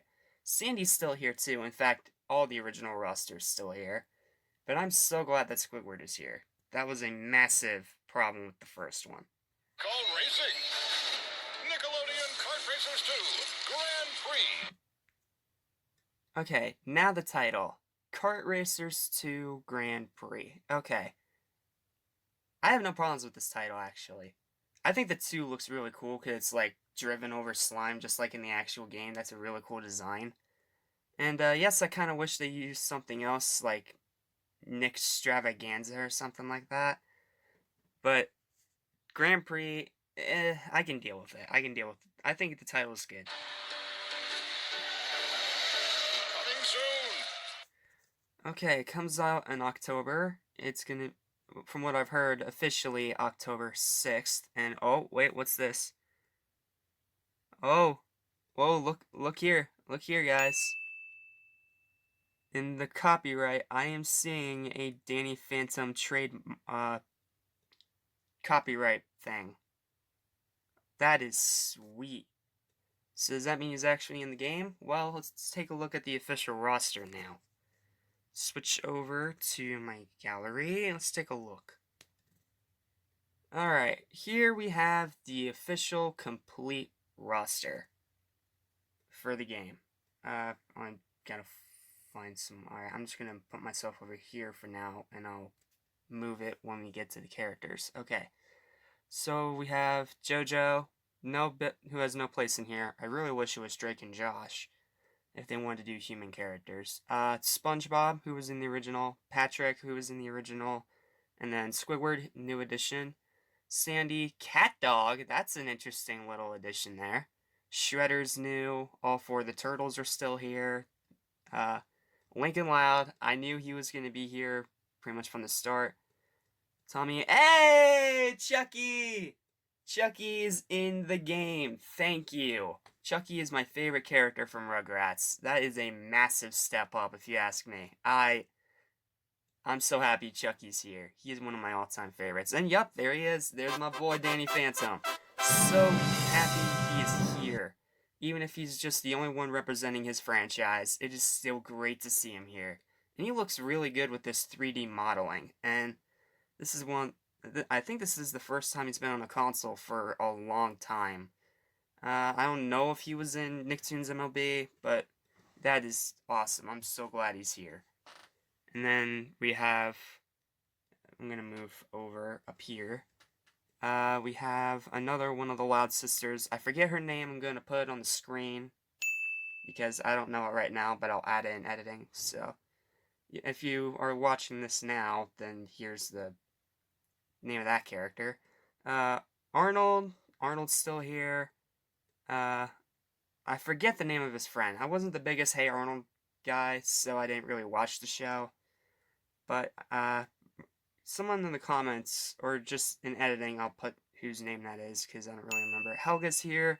Aang's here. That's a nice addition. Korra, I get why they did it. I mean, you had to have someone to represent the second side of Avatar, so I kind of get why Korra's here. I'm just not the biggest fan of it. Clyde's here. That's cool. Ren and Stimpy, we haven't seen them in years. And then Invader Zim and Dib. Yeah, I do know those two. And Heifer and Rocco. So, we went from the puny, pathetic 12-character roster that had no Squidward and was absolutely terrible with set carts and bad graphics. And now here we are at the second one. We have 30 characters and who all look great. The animation looks much better, especially the graphics, which are a big step up and actually try to take advantage of this updated hardware.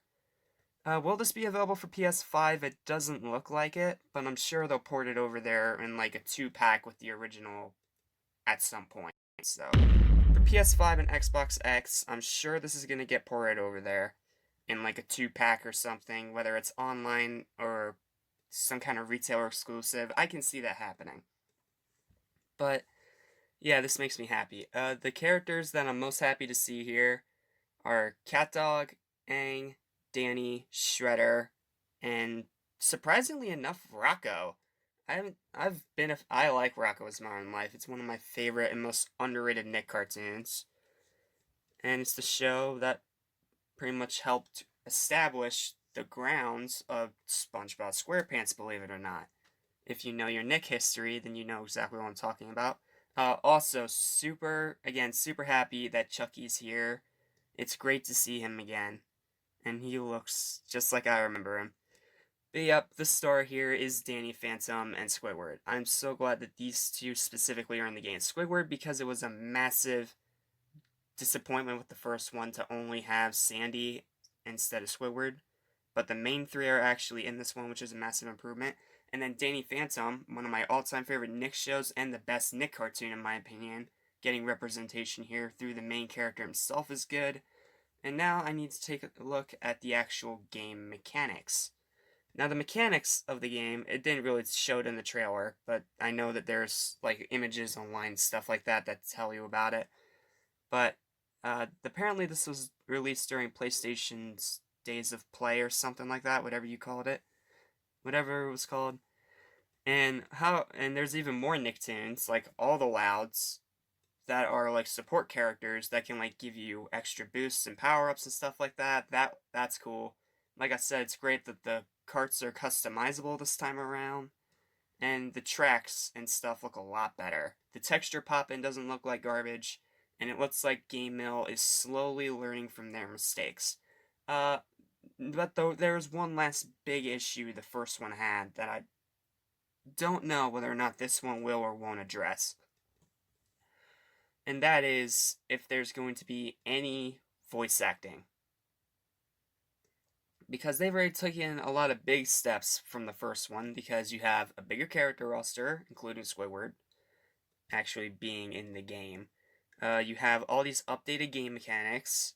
You have nicer graphics, customizable carts, just like Mario Kart 8. Now you need the voice acting, and you will have a completely improved sequel. And I think we kind of have to wait until October 6th or 8th, whenever this is releasing. It's between those 3 days, I know that. And we need to wait for the game to actually come out, I think, to actually see whether or not it has actual voice acting. And even if it doesn't, this is still a massive improvement over the original game. You have a ton of classic Nicktoons here. You still have all the characters from the first game, along with a ton of other great additions. You have all these new mechanics, all these really nice looking tracks, this updated graphics engine, and all this stuff, because it looks like GameMail is actually putting in the effort. Now, let's talk about the price.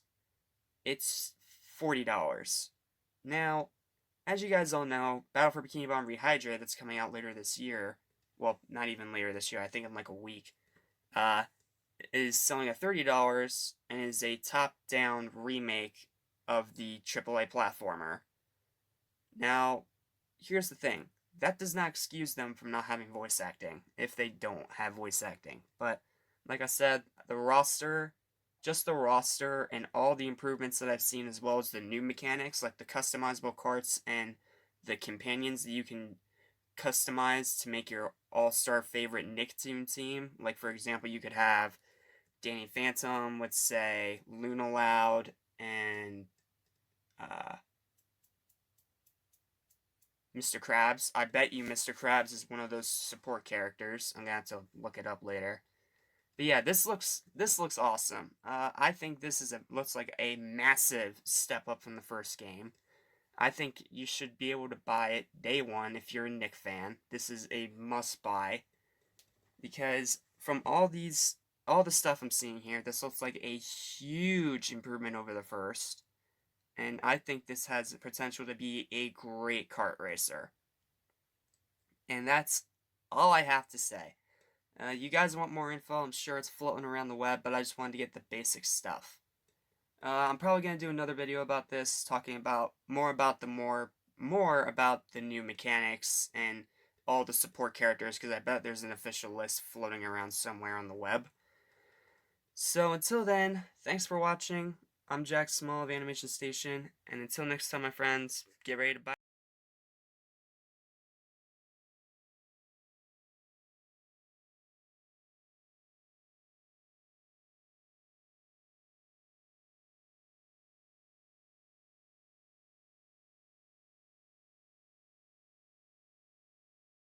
Hello, and welcome to a spooky Spongebob review. We have I Was a Teenage Gary and Scaredy Pants. I know it's not October, but I have to review all the episodes in the season, so let's just try and make it seem spooky. You know, a summerween, if you will. So, with all that said, you guys know how it works? Let the spooks begin with Scaredy Pants. Here we are at Scaredy Pants. Now don't be afraid, because this is actually a very good episode and a solid Halloween special. I really like all the dark textures to Bikini Bottom when it's shown at nighttime. All the thunder underwater somehow. The spiders, the costumes, everything just looks perfectly Halloween. And the plot is perfect. SpongeBob is sick and tired of being scared, so he tries to scare other people. Thus, hilarity and hijinks ensue, as well as the introduction of one of the greatest characters and one of the spookiest ghosts in cartoon history, the Flying Dutchman. who is introduced through a ghost story in the best way possible. The pros of this episode: it has terrifyingly good animation. It has a spookily great story. It has great writing that sends shivers down your spines in both laughter and fear. And best of all, the highlight, the twist ending.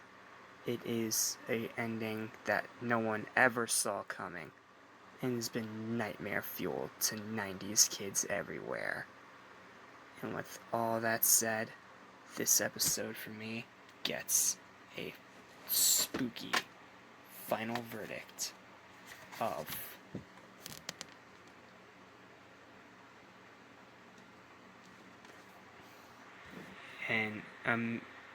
a spine-chilling 8 out of 10. It is a great episode that belongs in the category of the classics, and one of the best Halloween specials in all of animation. Now let's take a look at its sister episode, another spooktacular spookfest, but in a completely different way. Not for what the episode is, but for what it started. Let's move on to the very first horror movie parody of many from the show. I Was a Teenage Gary. Welcome to one of the most hated episodes of SpongeBob SquarePants, and one of the most hated episodes in all of animation. And I have to say that this is horribly overhated and underrated as heck.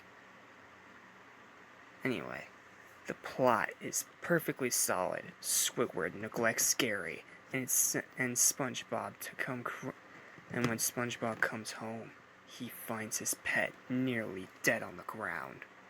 So he brings the doctor, who brings in the snail plasma, only to find out that Gary was just dehydrated. But Squidward stabs SpongeBob in the nose with the plasma, and thus he begins a slow and agonizing transition into a terrifying, monstrous sponge snail who torments Squidward and chases him around the house. And it ends with Squidward ending up with it in his nose as well, as he also becomes a snail. And the highlight of the episode, it ends on not a spooky note, but a hilarious note. Because of all the meowing, Patrick gets up from out of his rock just to throw a boot in Squidward's face. The perfect karmatic ending to an episode that was 100% his fault. Now, this episode is still really good. Or not, it's not great, but I still think it's good and way overhated. I think the plot is solid, the characters are in character, and the transformation scene is just that perfect amount of ridiculous and terrifying. And the highlight of the episode, like I said, is the boot to the face. That is hilarious. But this episode does not deserve to be up there with the worst in the show. I think this deserves a final verdict of a spooky 6 out of 10. It is a good episode. Do not let anyone tell you otherwise, or else they are lying to you to try and diverge you away from one of the greatest horror movie parodies ever made. And thus, more would come in the future. More that we're going to talk about in SpongeBob months to come. Now with these 2 terrifying episodes reviewed, it's time for final thoughts and rankings. 2 spooky episodes put together into one spooky review. Happy Summerween, everybody. Second place is I Was a Teenage Gary. It's still a good episode, but does not at all match up to the number 1.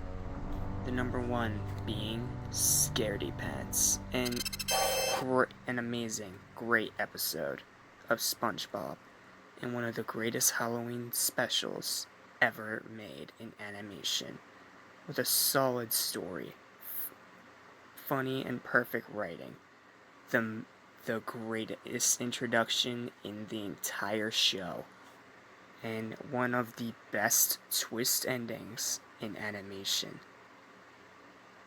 If you like what you've seen, please hit the subscribe button. I hope you've enjoyed this surprise spooky episode of SpongeBob Month. And until next time, happy Summerween. And until next time, my friends, have a spooktacular day.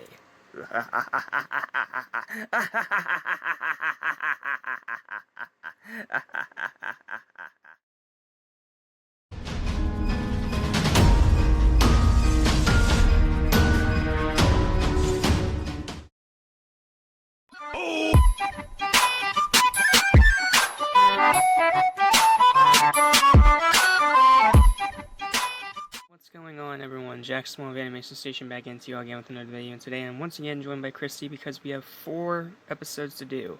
Again. SB129, Karate Choppers, Sleepy Time, and Suds. And before you ask, your Neptune reaction will be later tonight. So, well, not tonight, but you guys know what I mean. This afternoon around 1 or 2 or whatever. You guys know what I mean. Anyway, with all that said, let's just get... SB129. A memorable, very good episode. The big pro of this episode is the highlight. You know it. Say it with me now. Future! That is the definite highlight, even though the primitive SpongeBob meme came very, very close. The con, the animation's a little dated, but that's really all it has to it. And it's not really bad like it is in other episodes, like Pizza Delivery. But it's just a little under par, considering the rest of the season's pretty good. So, I think this gives a final verdict of 7.5 out of 10. It is a very good episode. And with all that said, let's move on to Karate Choppers is a very fun episode. The pros, the highlight of this episode, I'm gonna cheat. I'm gonna say every single karate fight in this episode. Yes, all of them. The first 3 in the beginning and the one near the end.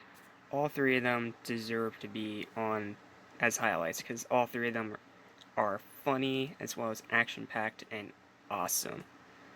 The con of this episode, just like another episode coming later, like right after this one, the animation is, again, dated.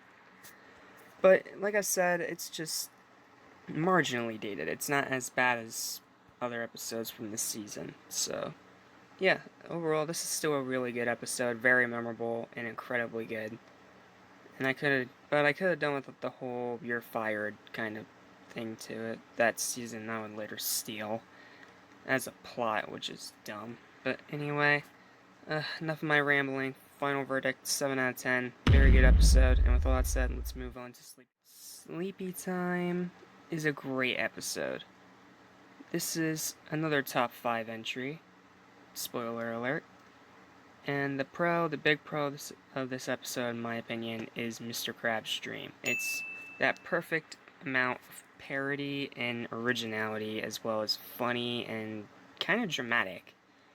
And the animation here is also very good for what it tries to portray. And I think the dated animation actually kind of works in its case, because this episode works more as like a time capsule. And it makes it very entertaining, very nostalgic, and a very great episode. And with all that said, I think it deserves a final verdict of 8 out of 10. It is a great episode, a top 5 episode for me.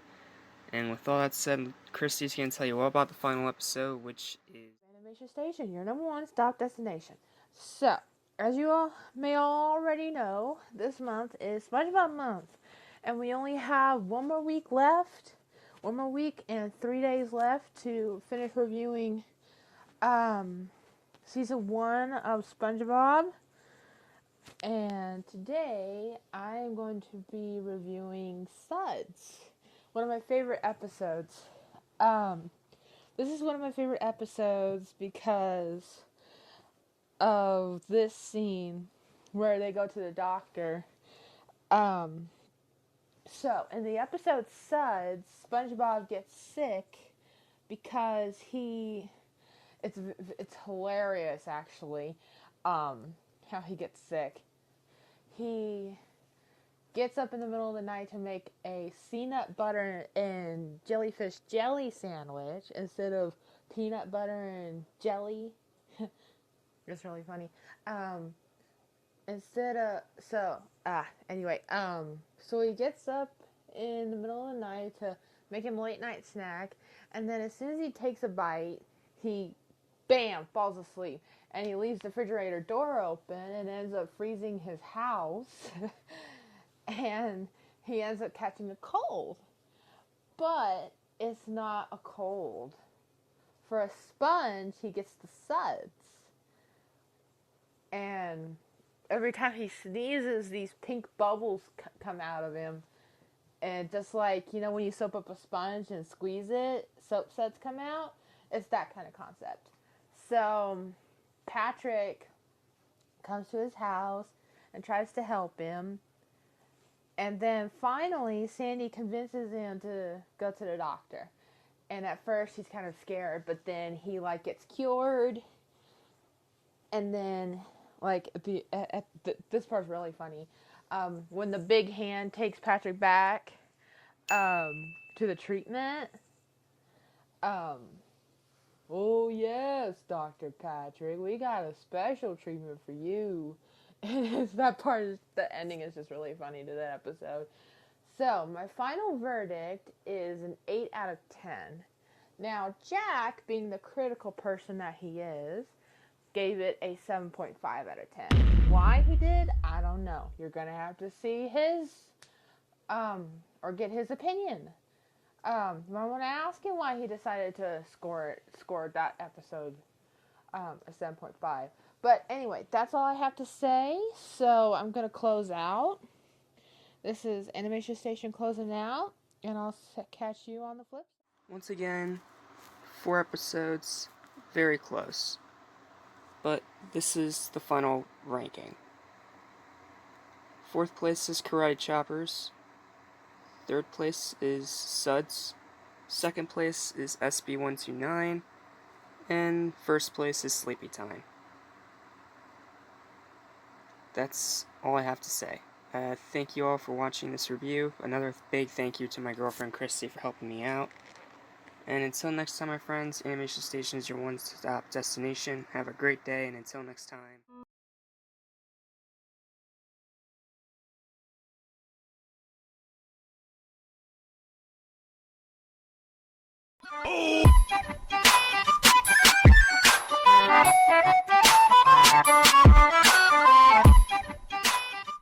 It's me, Mario. Let's go. What's this? SpongeBob video. Let's react to it, shall we? Wahoo!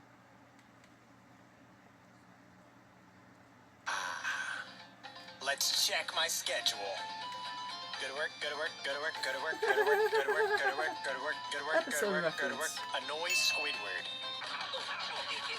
Go to work, go to work, go to work. Well, I guess I ought to go to work. I don't want to get replaced with a bot. Hey, SpongeBob, what's up, buddy? What are you doing up so early, bruh? Well, for some reason, my TV, it just wasn't working. That's my favorite channel.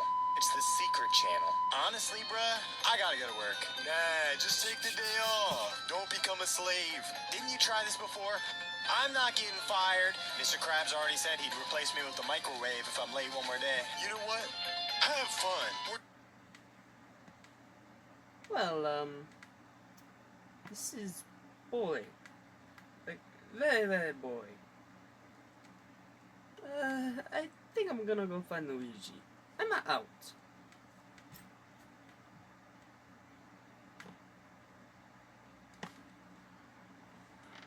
Crap. This is what I get. I try to get friends to help me with these videos. Instead, they turn away. Alright, well, I guess I have to do this one myself.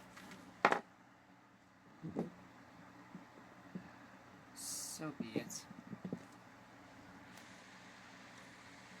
can have Ronald McDonald's play plays? Whatever, bruh. Have fun doing whatever you do. Everyone calls me the big fat piece of bubblegum. You know what? That guy got hit in the head with a coconut. Oh, wait, that's a rock. Football. Hey, SpongeBob, you're drowning. We're already underwater. That's like 2 dumb moments in less than a few seconds. Jeez, Patrick. You taking stupid pills today or something, buddy? You're right.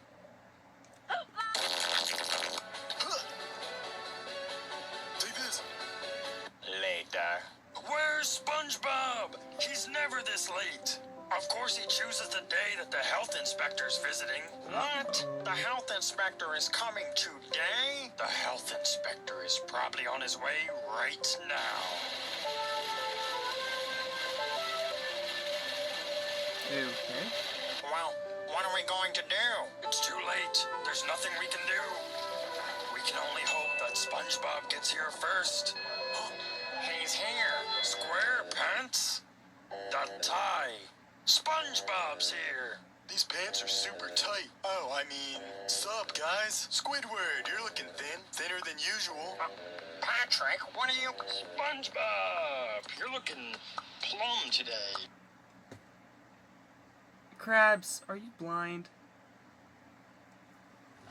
I already gave it SpongeBob his dumb moment counter. I already gave Patrick a dumb moment counter. Do you need one too? Fine. Here you go. Here's your dumb moment counter, Krabs. I hope you're happy.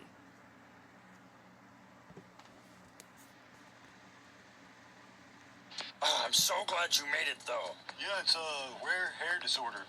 All right, well, you don't get any sick days anyway, so as long as it doesn't make the customer sick, we're perfectly fine here. So, ready to make the ultimate Krabby Patty? The ultimate Krabby Patty? Mr. Krabs, that hasn't been made in 10 years. And, sorry, but Patrick isn't gonna be able to do it. I'm clearly not Patrick. You see the square pants, the tie? Those pants aren't square. Well, you should just go home, Squidward. I think the heat's got to your head. Yeah, Squidward, we really can't be having this today. Listen, the health inspector's coming and you're just going to embarrass us saying this. This is clearly SpongeBob's. And you're clearly an idiot, Mr. Krabs. Here's another dumb moment for you. So, Moron. you should just take the day off. Will it be a paid day off? No, of course not. No. Fine. Jeez, Patchy, don't do that.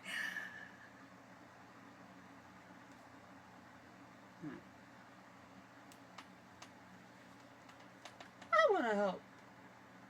Oh, okay. Apparently Mickey's here now. Oh! SpongeBob? Yeah. Let's watch! Okay. This is a collaboration now, apparently. You know what? If SpongeBob wants to get a paycheck by having Patrick fill his shoes for him, and SpongeBob doesn't have to go to work, then I quit. I even have the perfect replacement. I guess I'll just have Squilliam Fancy Son to work for me. So long. Nice knowing you guys. I hope you all die in a parading accident. That another reference, Mickey?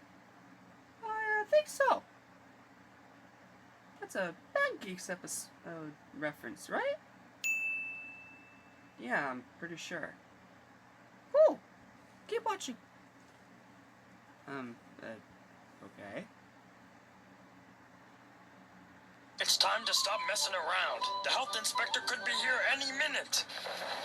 You have to make the ultimate Krabby Patty. We can't just serve him a regular old Krabby Patty. We have to make him Think we're a 5-star, pristine restaurant. You got that, Spongebob? I know the ultimate Krabby Patty hasn't been made in 10 years, but you're the only one who will be able to create it. No comprendo. I don't know about that, Mr. Krabs, but, how about we just give the health inspector these cool stickers?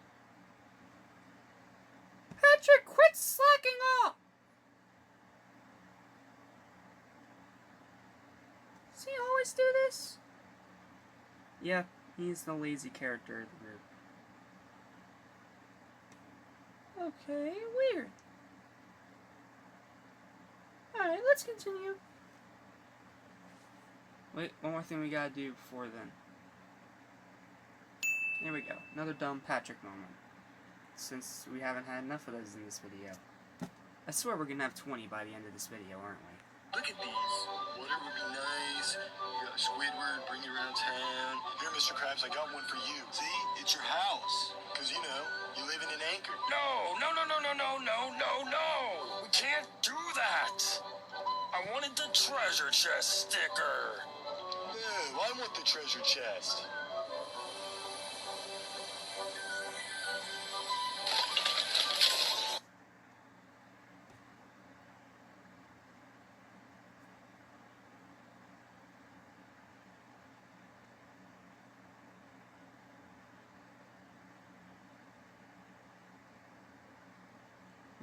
Mickey, come on!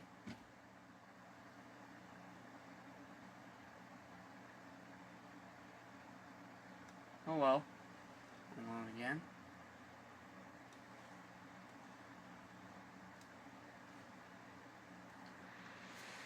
Could have done without the trash Fortnite reference. I could have done without that. Aww, I wanted a scar. We don't always get what we want. And Squidward, what's up? That was another Band Geeks reference, wasn't it? Yep, that was another Band Geeks reference when Sandy beats the tar out of him. Put the fake mustache on your head. Is everybody playing pranks on me today? Shoot this unibrow, and I'm suing. Dead serious. Well, okay then. Well, buddy, get to the kitchen. Start making a Krabby Patty. We don't have time to waste. Well, time to make a Krabby Patty. Never made one of these before. Let's just get the patty on there. I don't know what Mr. Krabs means by the ultimate Krabby Patty. Maybe he means medium rare. I like mine rare because I like it more pink, because I'm pink. I hope the health inspector isn't like a bikini bottom Gordon Ramsay. Alright, I'm really not sure what I'm supposed to do. I've seen Spongebob do this a couple times. You know, it's just so pink. I guess I gotta flip it. Let me flip it. It's looking pretty good. Yeah, looks pretty char black, but I kind of want it more in the fire. Wait, how's there a fire underwater? This is taking too... A question a lot of people have asked in a lot of episodes of this show. Patrick, stop bringing it up. We all know this is a problem. Just let it be. I gotta increase the heat. Mr. Krabs told me to hurry, so I gotta take some shortcuts here. Health inspector could be here any minute, or even worse. I knocked SpongeBob out. He could get back up any second. Honestly, who needs him? I'm doing just fine on my own. Beats sitting at home watching TV all day. Wonder what I'm gonna buy with my first paycheck. Maybe a Krabby Patty, or maybe 10 Krabby Patties, or maybe 11, or maybe 15, or maybe 20. You better be making that ultimate Krabby Patty, right? Wasting all your money on food? Really, Patrick?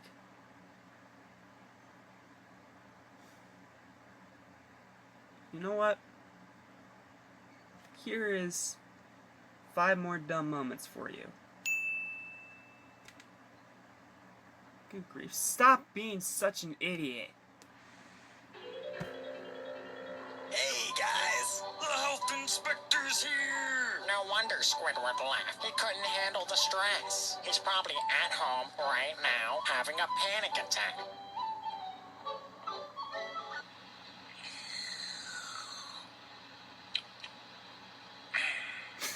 So, guys, has them ready to order. Hurry, SpongeBob! Where's that ultimate Krabby Patty? You know, this doesn't really feel that ultimate to me. Something's telling me the ultimate first choice is always a sea cucumber. And you know, the lettuce. You gotta tarp it over the sea cucumber like it's a blanket. Oh, I have a great idea. Everyone likes a little bit of liquid tomato. I just swallowed a fly. And this is the ultimate choice. You know what really makes it ultimate? It needs a lot of mustard. Ugh, that's not enough. It needs more mustard. I'm gonna make Gordon Ramsay proud. Straight up looking like some cheese. Melted cheese. Think SpongeBob's blood is yellow? My first Krabby Patty, now all it needs is the bun.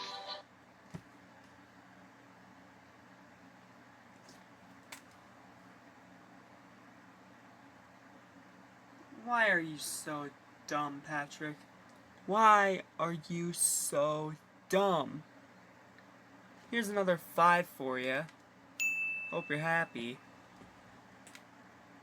I need someone else to do this review, do this reaction. I cannot handle all the stupidity.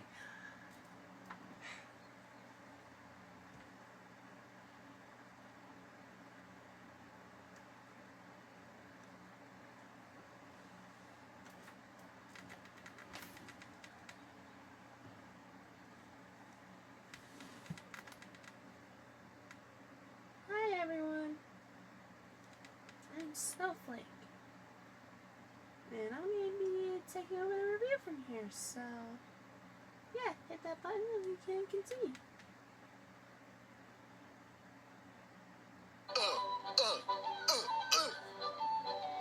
Dang, I wish I was eating this.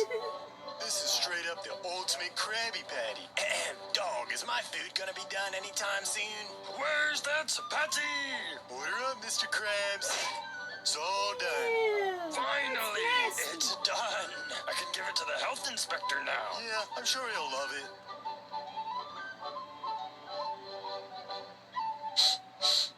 Oh, that straight up reeks. figures. Oh, finally. Whew. Can't wait to get a bite of Don't this. need that. Alright, I'm recording with my eye shelf on, dude. For real, bro. This is a terrible first Gary's impression, man. sticker, Got the that's sticker on my hilarious. burger, dude. Excuse me, dog. Who cooked this magnificent Krabby Patty? Oh, it must be so good that he wants to talk to you. Go in there, SpongeBob. Make me How proud. are you enjoying your Krabby Patty, sir? I see you ate most of it. Not even the rats are eating this thing, dude. I can't eat this. This thing is garbo. SpongeBob, Of course what it's did that garbo. Krabby Patty do to him? What is this? No cheese. It's despicable. This is not the ultimate Krabby Patty. I gotta get rid of this. I need some fresh air. Ugh.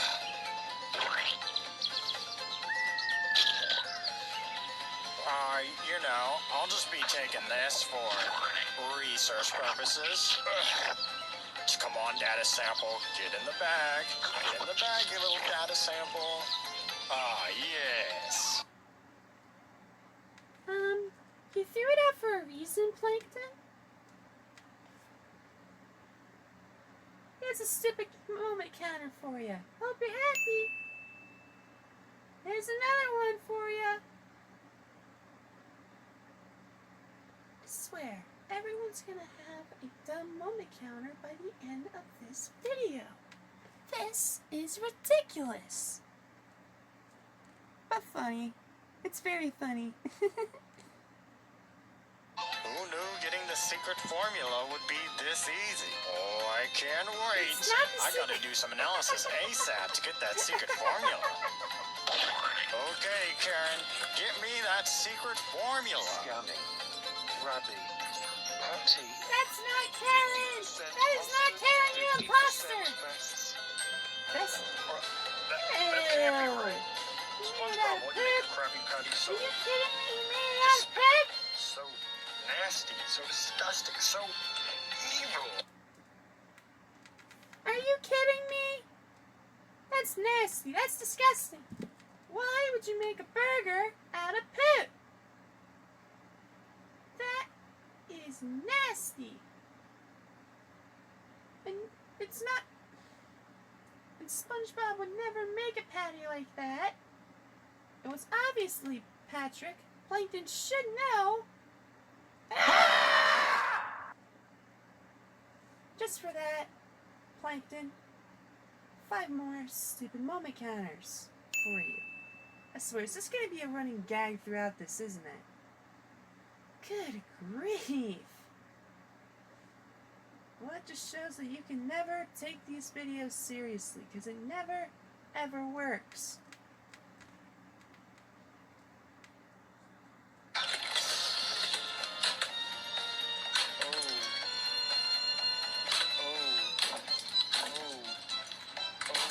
SpongeBob, get your head back in the game. I don't know if this is a prank or what. You have to make another That's ultimate not Krabby Patty SpongeBob, right you now, or else I'll have Squidward. Squilliam.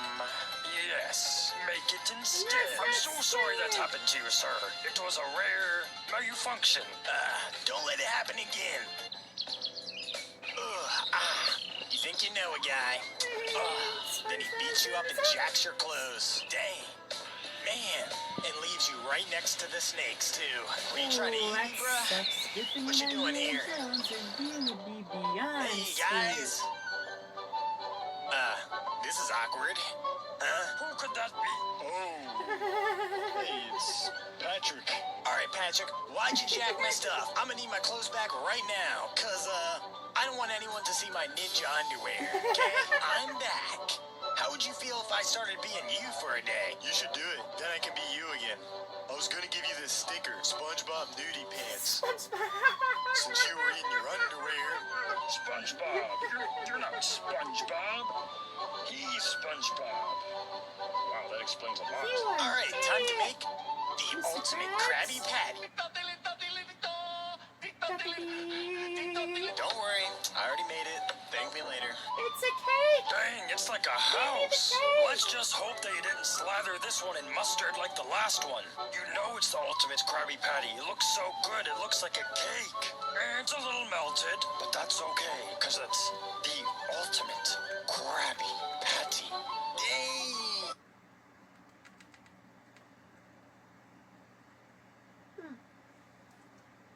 You know, I kind of want someone to do this with for the last few minutes. And I know just who to get. Wait here, audience. I'll be right back.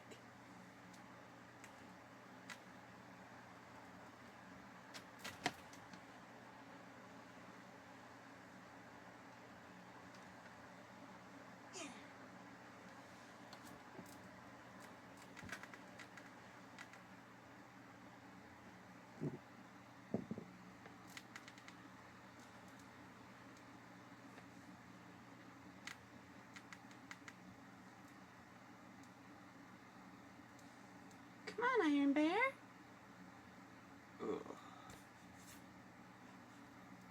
What is it? SpongeBob video. Oh, cool. Let's, give it a watch. This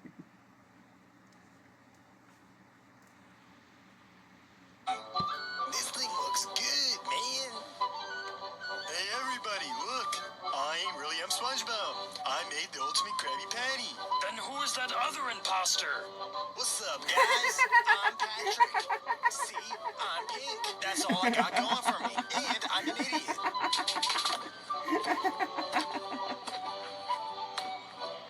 Oh my. Wow. Yeah, wow. Wow, that ultimate Krabby Patty sure was good. So, what'd you two think? Well, I only saw the last bit, but it was pretty good. I agree. That's pretty good. You guys up to do another one? Yes. Okay. Well, since I haven't posted a reaction, then stay tuned for later because these two are gonna do a whole full reaction since they're the only ones that stuck around. So, until next time, Jet Small Animation Station, and I'll see you guys in the next Jet Small, Iron Bear, and Snowflake. And we'll see you on the next react.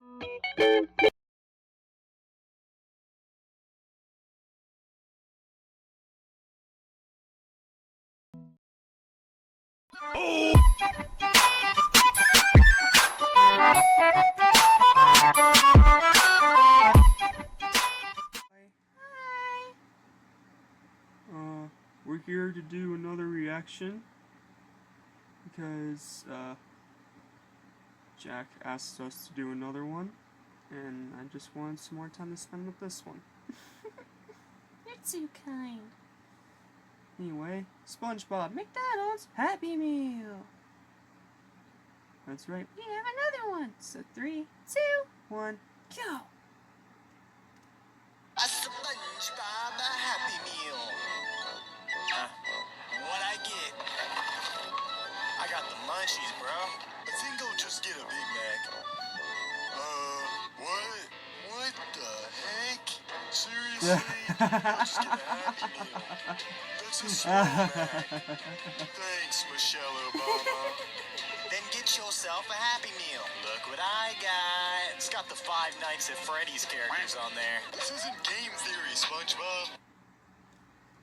That is not Five Nights at Freddy's. That is Toy Story 4. Moron. Welcome to Game Theory, where we... You know, I really don't know what this thing's supposed to do. It's got a couple squirrels on there. Sure makes me want to see the movie. Not, like, what am I supposed to do with these stupid tickets? I don't know. Let me just check what my Happy Meal has in it. Ooh. What is this? The squirrel coffee cup.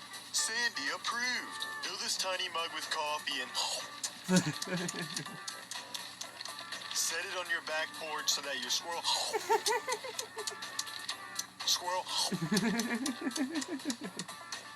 friends can enjoy a morning cup of coffee with Here, I'll read it, okay?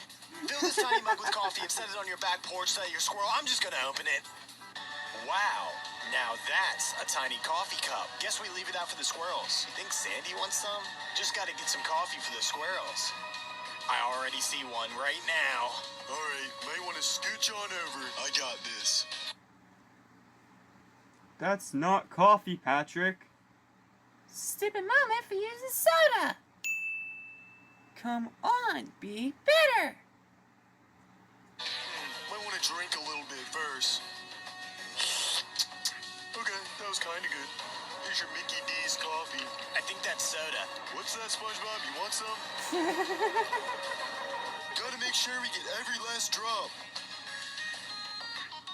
Whoa, I think the squirrels like it.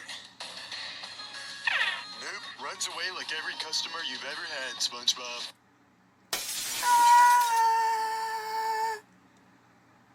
Roasted. Absolutely roasted. Patrick, you a savage. Jeez, bro, that was crazy. That was amazing.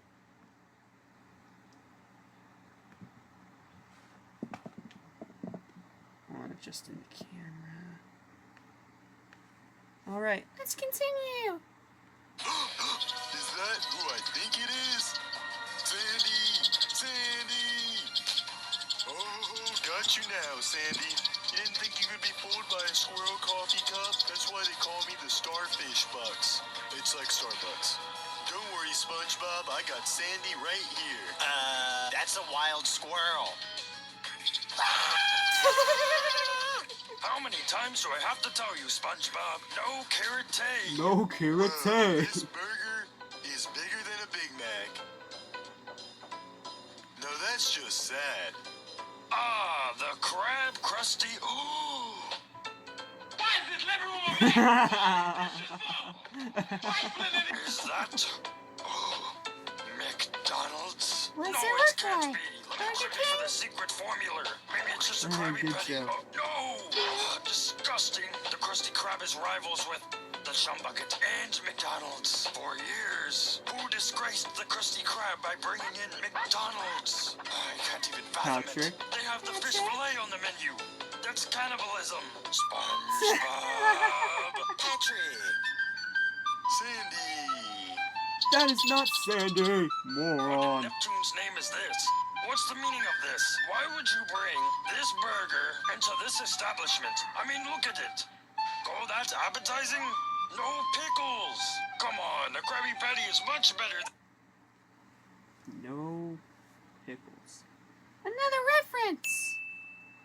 Oh yeah, that's right. The episode Pickles. How could I forget that one? Thank you. You're welcome. This. Ronald McDonald just slapped this thing together. And he scammed you. He's greedy. Look And look who's at this talking. fries. What does that M even stand for? Come on, Mr. Krabs. I'm not a burger guy. You know that. I gotta get me the Chicky McNuggies, you know? They don't got these at the Krusty Krab. No, they Come on, don't. landlubber. What's wrong with Krabby Patties? Huh? What the heck? Hey, what's up, dude? What is that? Don't forget about me. Remember? I'm the Krabby Patty that came from Davy Jones' locker. Yeah, it's me. What's wrong, bro? Krabby Patty from Davy Jones' locker. Nothing's wrong Good with Krabby grief. Patties, Mr. Krabs. But come on, McDonald's has apple dippers. Plus, they have toys. Yeah, but we have kelp fries. Well, maybe I'd like the Krusty Krab more if you took care of that homeless guy who's living in our trash can. Hey! It's Oscar. Are you gonna throw away that Krabby Patty? Cause like, I'm really, really hungry. Please don't make me go in there. Go in there. All right, well, you know what? I got a brilliant idea. Who says the Krusty Krab is falling off? We can have our own toys. Why didn't I think of this sooner? We'll make the, let's see, the Krusty meal. Ooh,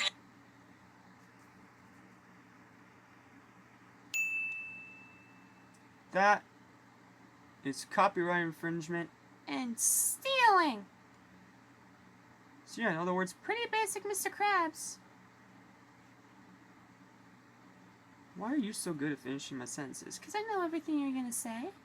Aww.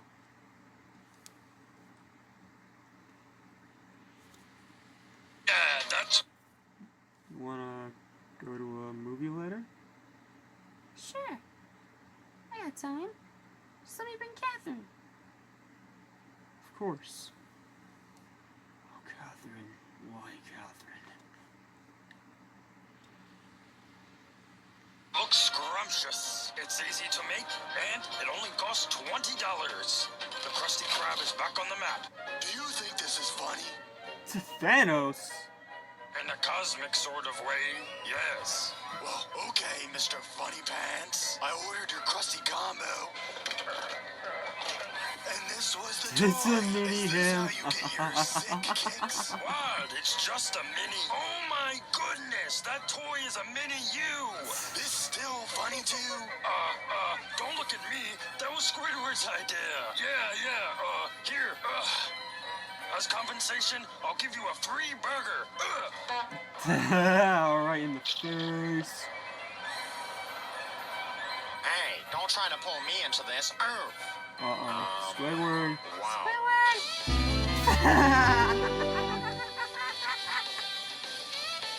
Hey, Patrick, what'd you get in your Krusty meal? Well, I got this.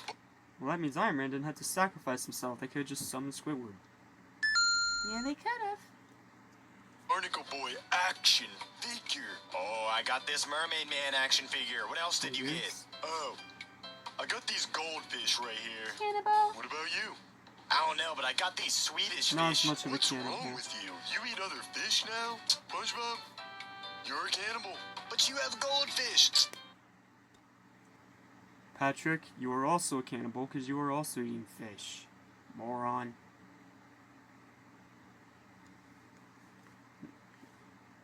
It's not actual fish, but close enough.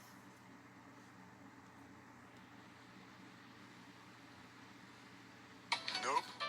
You're a cannibal, SpongeBob, I can't believe you eat other sea creatures. I can't believe I got the same toy 4 times. I hate Happy Meals. I'm so glad Mr. Krabs created the Krusty Meal. Why couldn't I have gotten that toy on the paper? Because it's probably the Combination of all the toys. in that line. Why is Cyborg here? I don't know. He has no point.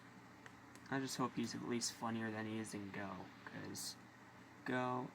It's trash. Hey man, can I just get a Krusty Meal? Yeah, sure thing. Alright, let's see. How do I make this? One burger. Into the Krusty Meal. Gotta get the fries. Throw it in. Can't believe Mr. Krabs has us making these. And of course the apple dippers. And there we go. Oh yeah, one more thing. Gotta throw in my mixtape. Oh, Squidward, not again. You already failed once with this. Alright, sir, with your Krusty Meal Garfield. is ready to serve. Alright, well thanks man. I've been really dying for one of these things. 1 hour later. Squidward! This customer came back with a complaint that he received this instead of a toy with his Once again, Krusty it didn't Meal. work. Why? Stop How trying else it, am I gonna Squidward. promote my mixtape? It's not like anyone's buying it. I gotta get my name out there somehow. I'm trying to ditch this job and become a rapper. From an establishment like the Krusty Krab, Seeing I it. respect professionalism. This was very immature. Not only that, but dog, those were some of the weakest bars I've ever heard in my entire life. You should be ashamed to call yourself a rapper. No wonder you're handing out Krusty Meals. That's a shame. If this mixtape was fire, I would have bumped it. I would have kept the darn thing. You know what I'm saying? We know what you're saying. Dang it. I dropped it. Good thing I got another. You know what really makes these burgers taste better?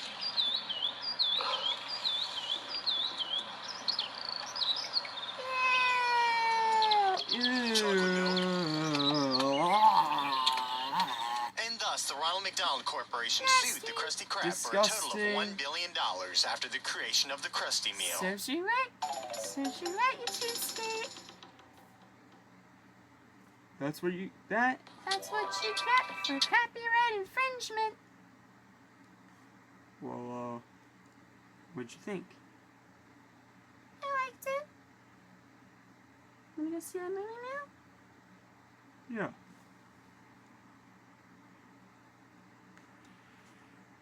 So, until next time, I'm Iron Bear. And I'm Snowflake. And thank you for watching this with us. Please like, share, and subscribe. And until next time. Bye.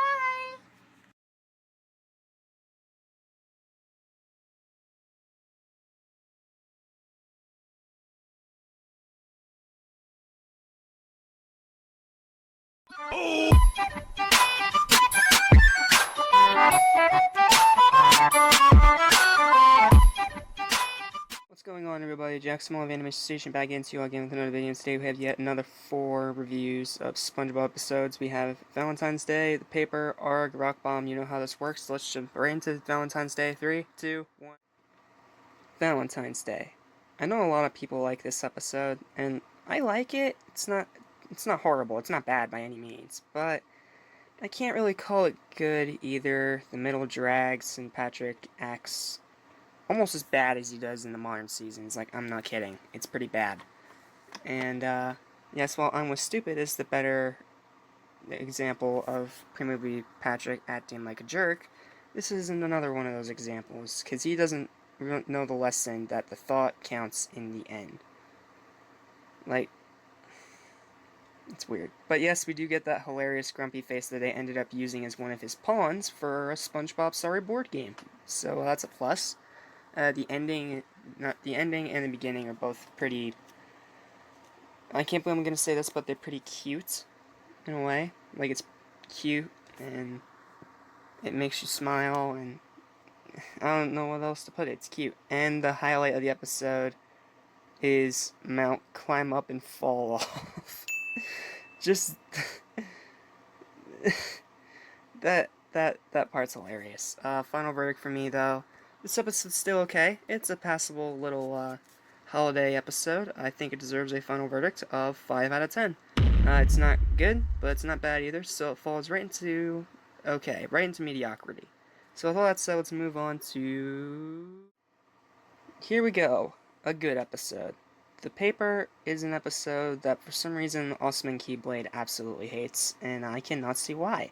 This is a good episode that talks about about how you can do something with so little, and it's a nice message for both kids and adults alike. Like, he has just this little gum, this piece of paper, and he finds ways to make the best of it, and it's a really nice sentiment, and it's just really nice. But and the highlight for me, I had a hard time choosing between the ending, which was hilarious, or the shell cart. I have to go with the shell cart. That part is, it's short, it's only a few seconds, but it is funny because he drives it out all confident, and then he sees SpongeBob flying the paper like a freaking helicopter, and so then he loses it, goes all the way back, and smashes through the side of his house. Oh, this episode's good. It's a 6 out of 10 for a final verdict, and let's move on to... Here we are. Another top 5 episode. There are a few reasons why it's in the top 5, and why this episode is great. One, I love the concept. Using a board game as a treasure map to actually try and find real treasure. I really like that concept. The comedy is spot on and pretty funny. The animation is pretty good, and this is also the second appearance of the Flying Dutchman. Not as good as Scaredy Pants, but... Well, actually, yeah, I think it's better than Scaredy Pants, in a way. Not only because he's on screen a lot longer, but... you guys know what I mean. The ending... two highlights, because I love this episode so much. This is a personal favorite, if you can't already tell. The two highlights for me are the the playing board game part in the beginning. Like, I love that part. I'm a huge board game guy, so that's a nice little nostalgic thing for me. Like, playing board games with family and friends, and it's just something I love to do to pass time without electronics. And the ending, plastic! That part is funny. I love the ending. The final verdict of this episode is a very scurvy 8.5 out of 10. It is a great episode. It is a treasure that no one should overlook. And with all that said, let's move on to the final episode in this 4 review, which is Rock Bottom. Oh boy, Rock Bottom. Another great episode. I gotta say, another great episode. And if this wasn't a 4-person race, or rank, or whatever you want to call it, race, rank, tomato, tomato, this would be in very high competition with ARG, because it's a great episode. I originally wanted the highlight to be the all-gender bathroom joke, because it's both adult and so juvenile at the same time, and yet also incredibly funny. But I have to go with the bus scenes. They are really, really good. My favorite one is the one when 3 buses fly by, and he almost yells Barnacle as well. He jumps up and shakes all the bus sign. I love that part. It is great. This episode is great. I think it deserves a final verdict of 8 out of 10. It is a great episode. And with all that said, time for final thoughts and rankings. And now for the final thoughts and rankings. 4th place and last place, whatever. I'm going to call it 4th place. 4th place is Valentine's Day. I don't think it's in shame, though. I think it's still a very watchable episode. It's just not at all as good as the ones that are also in the same ranking. And then coming in 3rd is The Paper. I think this is another pretty good episode of SpongeBob, and one that's definitely underrated. But now for the top 2. These two bounce around a lot for me. But as of this official ranking, second place goes to Rock Bottom. It is a classic episode that is a classic for a reason. Heck, people list it as one of the best episodes of pre-movie SpongeBob. So, yeah, take to that what you will. But I think the best episode in this entire ranking by only half of a point is Arg. I have loved this episode since I saw it, not only because I'm a massive Pirates fan, but also because I think it's a very well-constructed, funny, and all-around amazing episode of SpongeBob. I don't have really any cons with it. The only reason it's an 8.5 is just little minor nitpicks, like there are a few jokes that don't really work, and some moments can be pretty slow, like the reading the map thing was slow, but yeah. But yeah, I think it still deserves first place. And that's it. Thank you guys so much for watching. Please like, share, and subscribe. Remember, Animation Station is your one-stop destination. Only 3 more to go. And until next time, my friends.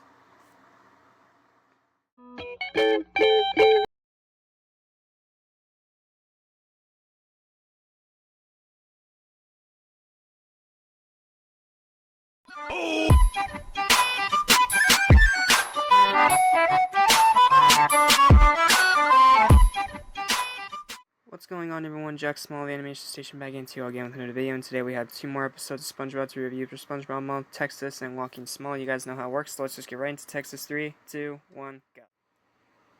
Texas is pretty cool. It's a pretty good episode of SpongeBob. It tackles being homesick and how, despite the fact you can be away from home, you also have, you know, like, it's hard to explain, but this is a really good episode, in my opinion. The highlight is, of course, the song. I mean, how can it not be? I'm a country boy. I always appreciate original country music, so that's a plus. And also, Junior Brown at the end dropping the hammer. That's awesome. Final verdict for me is a 7 out of 10. And with all that said, let's move on to Walking Small. Walking Small. This is a good episode. Another pretty good episode. I think the concept's pretty good. And I think SpongeBob and Plankton work together very well. Like, he tries to teach him stuff, and SpongeBob does his shtick. So, you know, that's how that works. Highlight of the episode for me is when SpongeBob gets maniacal and actually starts showing assertiveness and kicks everyone off the beach, and then he reverses it. It's so cool. I really enjoy it. So, yeah, and that is why it's also getting a final verdict of 7 out of 10. With all that said, let's move on to final thoughts and rankings. Okay, final thoughts and rankings. Just gonna make this quick, because I still have one more video to do on another channel. I'm going to say that second place is Texas. It is a very good episode, but it's a 7 because there are parts in it that are kinda slow.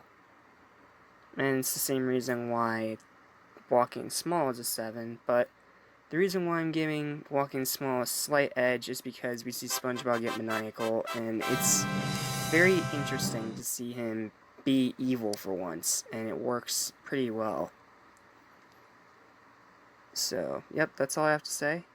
This is Jack Small of Animation Station signing out, and till next time, I hope you have a good day, and thank you for watching. Take care.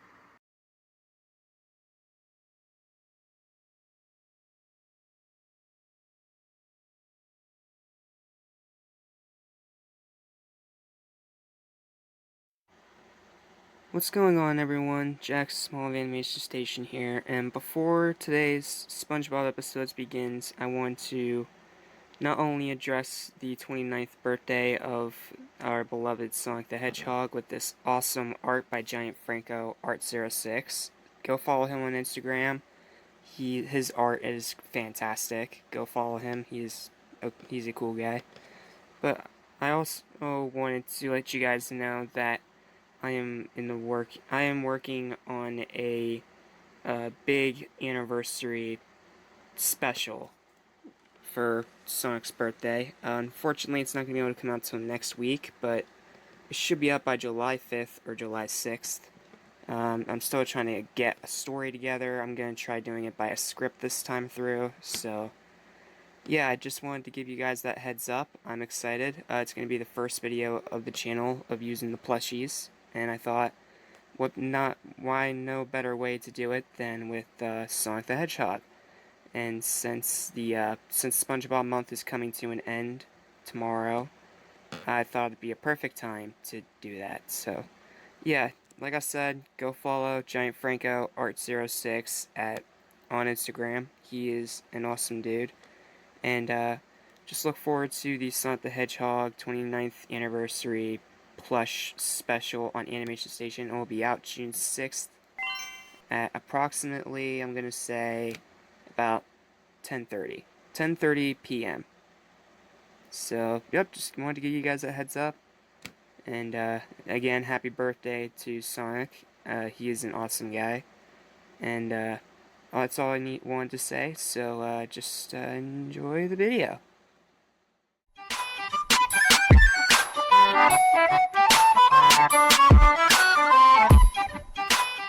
What's going on, guys? You know the drill.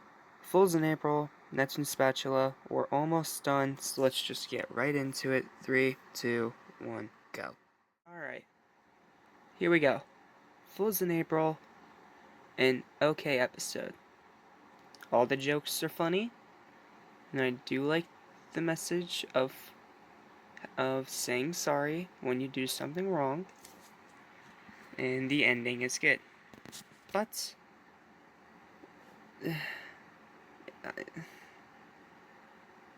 this episode is okay overall. Final verdict. Wait, no. Actually, no. Yeah, I'm just gonna do it. Final verdict, 5 out of 10. Highlight. I can't shine in a calendar. That part was hilarious, but yeah, that's all I have to say. 5 out of 10. Check it out. If you want, check it out. It's not gonna be painful, but it's not memorable either. So, with all that said, let's move on to Neptune Spatula. Another really good episode. I like the plot. I like the stakes behind it, because if SpongeBob loses, he never gets to be a fry cook ever again. And a lot of good things are in this episode. However, the ending still kind of confuses me. It's funny, but it doesn't make any sense in the context of the episode. The highlight for me is Patrick being repeatedly zapped, even though putting his face on his butt was a very close second. Final verdict, 7 out of 10. Let's move on to final thoughts and rankings. Second place is Fools in April. It's an okay episode that just doesn't hold up today. And number 1 is Neptune Spatula, a really good episode that holds up quite well. That's all I have to say. Thank you all for watching. Please like, share, and subscribe. Once again, happy birthday to Sonic the Hedgehog. Hope you keep on running for a while, you lovable little blue blur. And until next video, my friends, peace.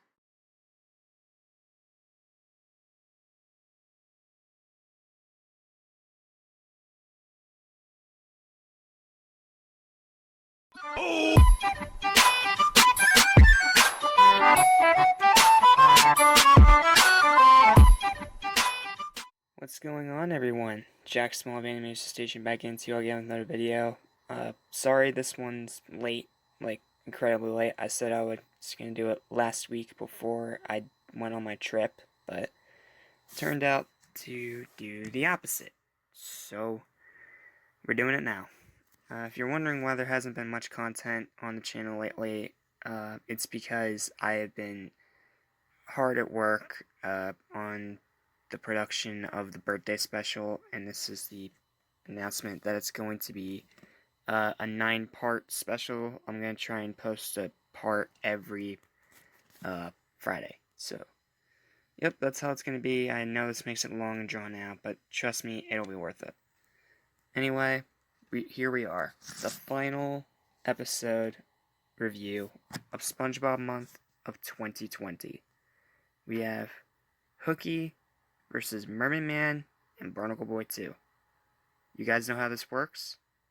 So I don't even need an introduction. Let's get right in. The sooner I'm done with this, the sooner I can get back to work with the other stuff. So with all that said, let's move right into the first episode. That is Hooky.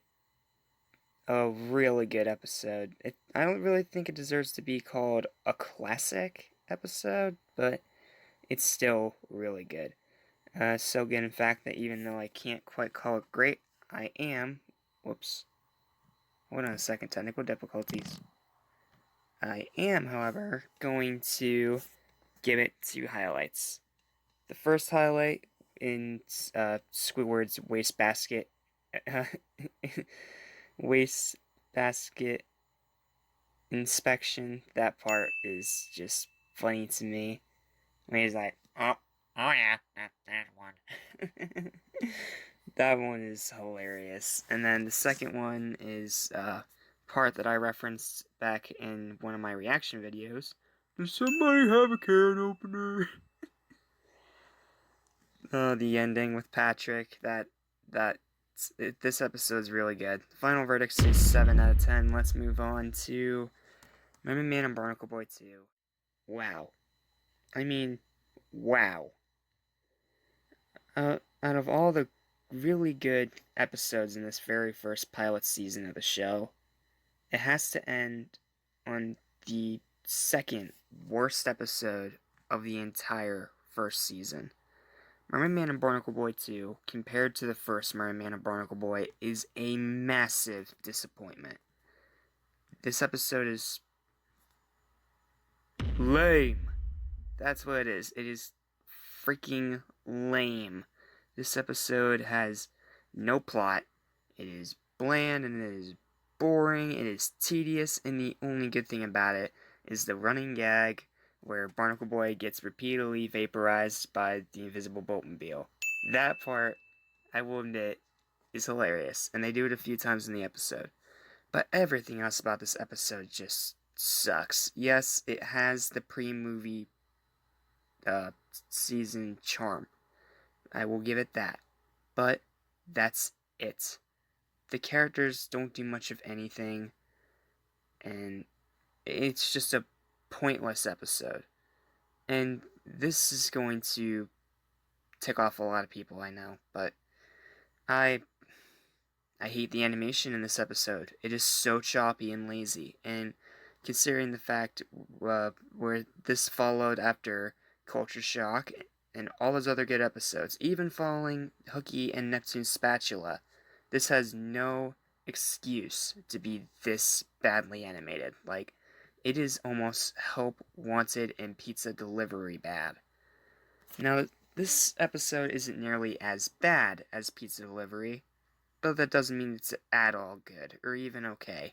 This is a bad episode in many, many ways, and for that, it deserves a final verdict of 3 out of 10, and thus it ends not with a bang, but a whimper for SpongeBob Season 1.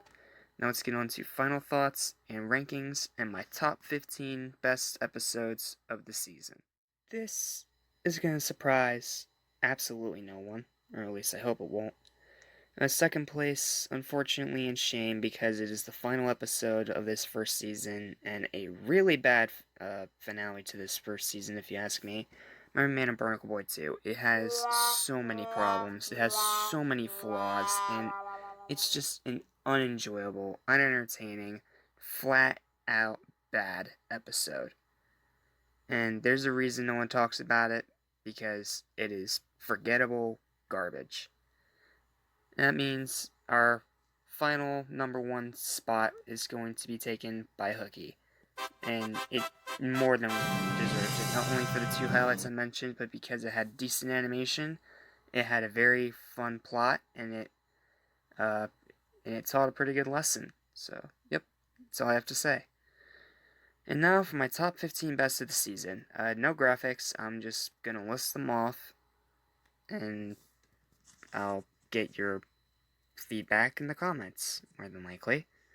Okay, the top 15 best of the season. So first from 15 to 11. 15 is Texas, 14 is Hooky, 13 is SB129, 12 is Suds, and 11 is Employee of the Month.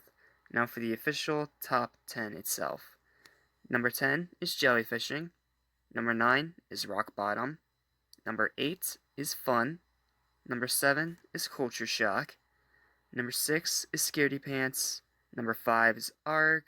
Number 4 is Sleepy Time. Number 3 is Help Wanted.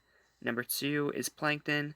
And number 1, the most predictable of the entirety, because I've not been shy about it when I reviewed it, is Hall Monitor.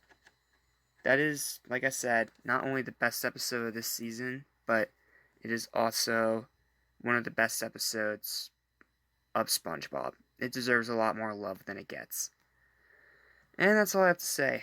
Thank you guys so much for watching. Please like, share, and subscribe. I hope you guys really enjoyed SpongeBob Month. I really enjoyed it, despite the fact I kind of had to rush a couple of these out on time. So, and I'm sorry again for this one being late. The birthday special, the first part, will be out on Friday. The script, I'm gonna have to try and have the script done by tomorrow, and the first part will be out by Friday. Alright, cool. Alright, so thank you all for watching. Please like, share, and subscribe to Animation Station and Limitless Legion. And until next time, my friends, thank you for joining me on this adventure of nautical nonsense. I am your host, Jack Small, and until our next video, my friends, have a great day, peace, and take care.